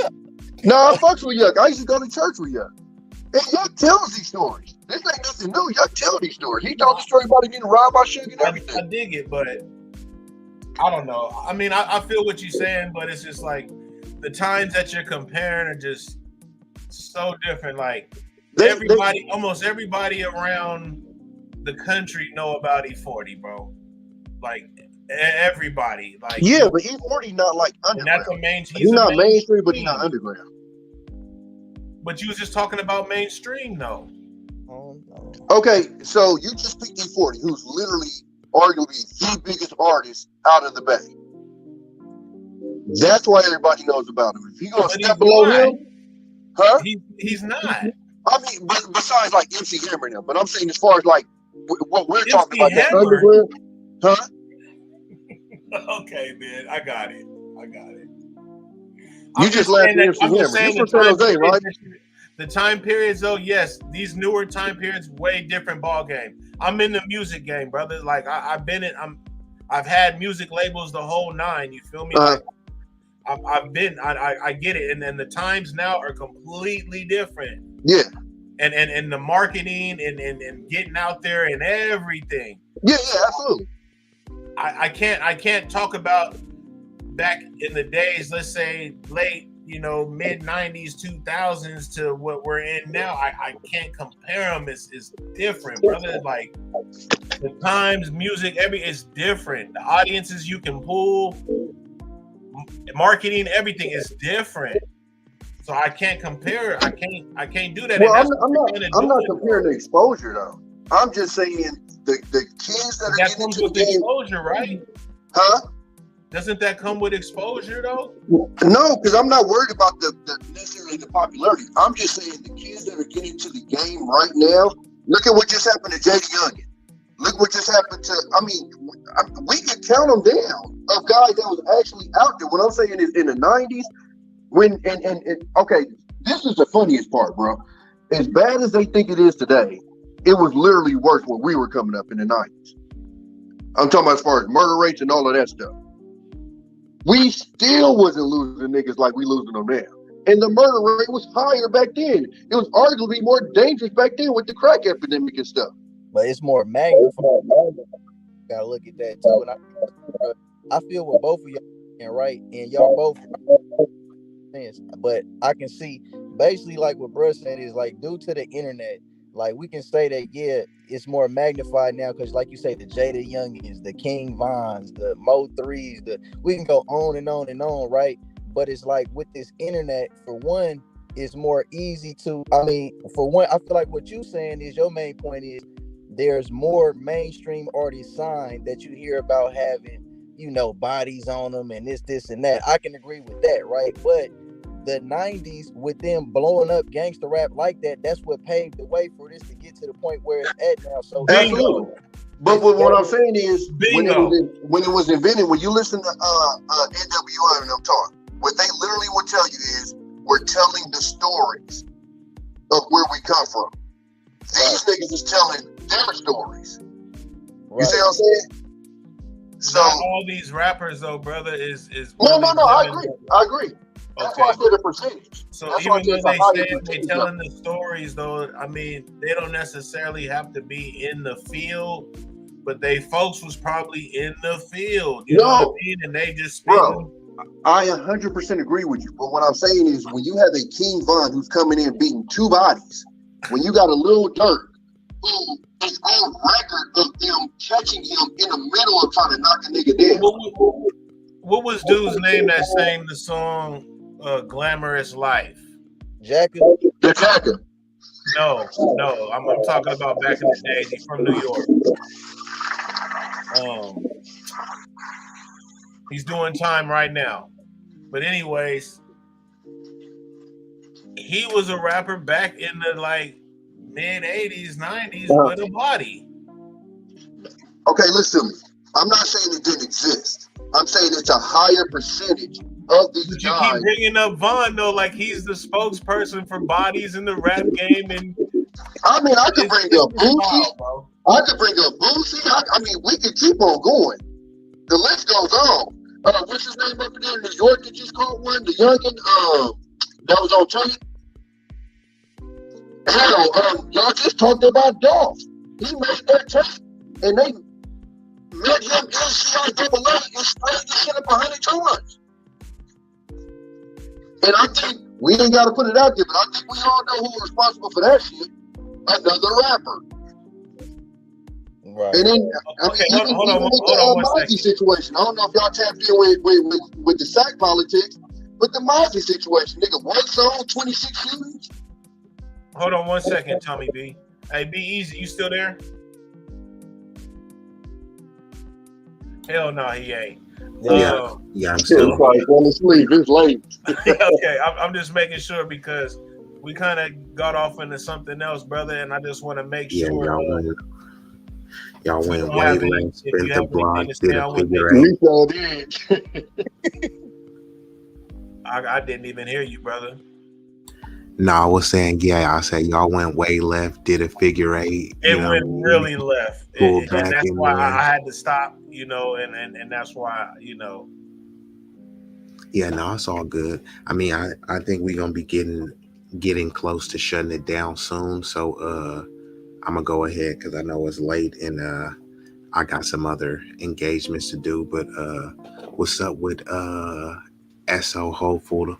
I know this gentleman got some good knowledge to drop. But yeah, I'm gonna go ahead. I'm gonna start with Tommy B. We're gonna go ahead and do a little round robin of the closing remarks. The main topic was, should you tone down your vocabulary or turn it up a notch? Essentially saying, if you're trying to communicate a certain message, should you tone down your rhetoric in order to communicate an effective message, or should you just stay aggressive or inarticulate, however you are, and just say, hey, this is me, this is how I'm talking? So essentially the question is, how important is it to communicate effectively, and should you turn your aggression up a notch, or does it matter? And Tommy B, this would be your closing remarks, so take us home. Yeah, I Hey, think be it easy. depends. Hold on one second, Tommy B. Hey, be easy. Yeah, after Tommy B and John Sinatra answer these questions, man, we can go ahead and shut him down. You feel me? For surely. All right, Tommy B. I think it's the same as like raising your kids. It just depends on each one, and I think you got to know each individual person how they receive information or not. So some people you can be hard on, some people you can't, some people you come at a certain way, some people you can't. I think as a, I'm assuming you're a leader if you're in a position to be pushing something like that. So as a leader, you got to find out your audience or the person that you're talking to, and figure out what's the best way to communicate with them. Some people they don't do the yelling. Some people do. Some people don't do the vocabulary like you said. Some people do. So I think it just depends on your audience and who you're talking to. If you talking to somebody that may not be as bright, you might want to tone down the vocabulary so they can actually understand your message or whatever. And I think it just goes on from there. You just got to know the person that you're talking to get your message through. If not, then your message won't go through. Yeah, no, I agree with that. Thanks a lot, Tommy. And before you drop down, just let the people know where they could find you at. Oh, I got a page. It's Combo and Chill with Tommy B. I got a little bit of content up there, but I'll be picking up in a little bit. All right, thanks, bro. So I'm gonna drop you down because we about to end the stream, but definitely slide through back. You know what I mean? I like the little spirited discussion you and John and Big Rig was having, you know what I mean? I would have jumped in, but y'all was too far gone and too way left for me. But I appreciate you No for. problem. Y'all have a good night. Appreciate the discussion with y'all. Yeah, definitely stop by again, Tommy, bro, and we'll definitely check out your channel. Thanks for stopping by, bro. All right, for sure, y'all.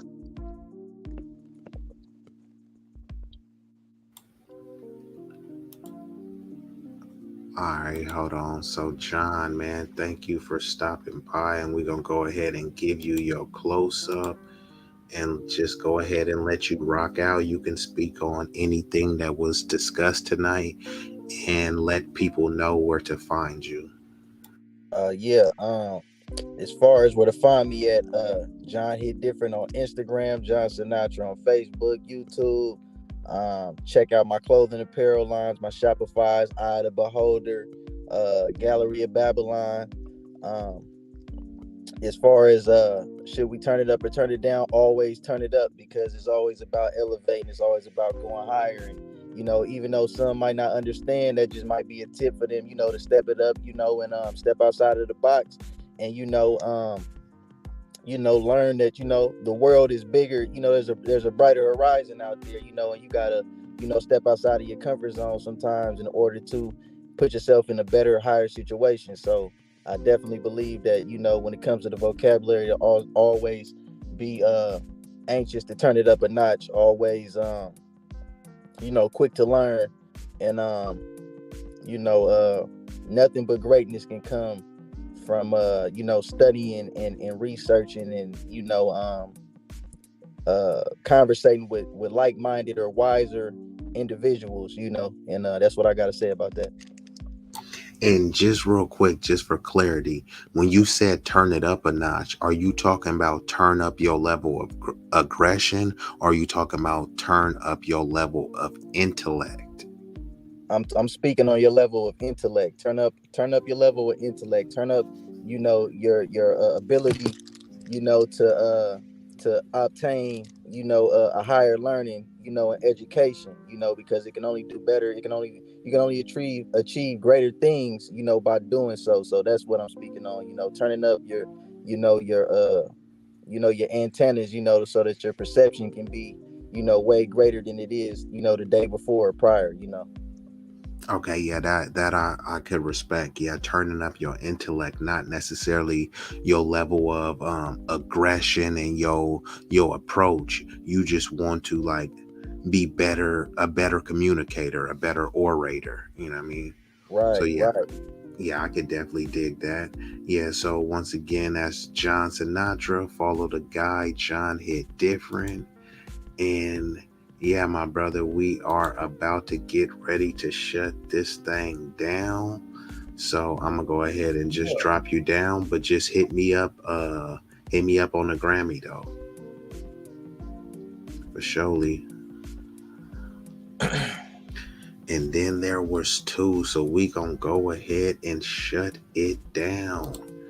If you feel you have to tone down your vocab, you're in the wrong circle. Now, I do agree with that to a certain extent, but I don't think it's about um, I don't think it's necessarily about you always feeling the need to tone down your vocab.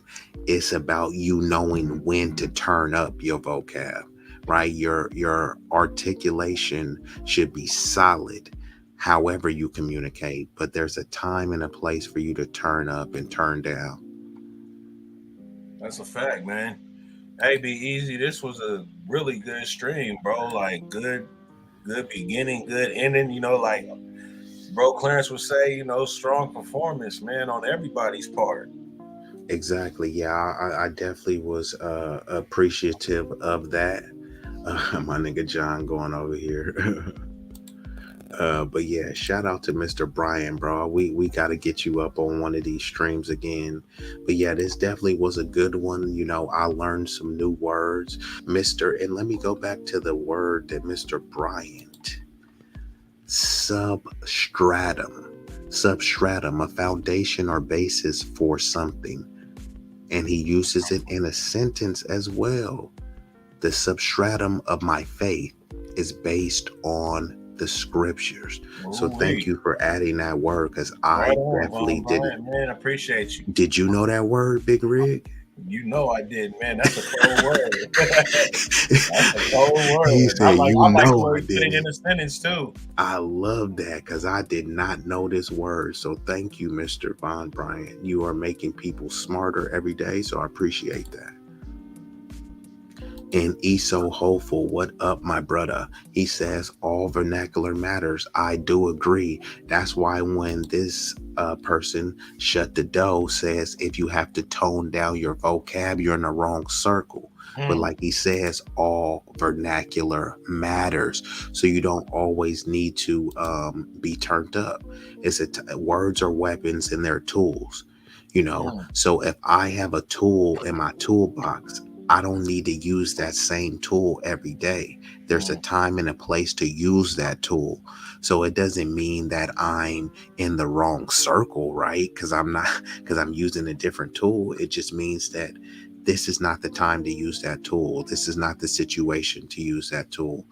And when you are considering how other people feel when you're expressing your vocab, it's not about you. It's more or less just being considerate and thoughtful of others. And I don't think that's a bad thing. But yeah, this was definitely a great stream. Mr. Brian says yes, sir. And unless you got anything else, I'm going to just run the outros and we going to get up out of this thing. Hey, I just want to thank everybody, man, for, pulling up, man, enjoying this stream with us, man, interacting with us, man. It's really appreciated. And, hey, till next time. Until next time. So we're going to go ahead and close y'all out, but don't just dearly depart without leaving a like. Feel free to share and comment after the stream. Any comment will suffice. Drop a fire emoji, 100, a thumbs up, or a thumbs down if you didn't like it. Either way, your engagement and participation is much valued and appreciated. So let's get up out of here.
Knowledge and relationships.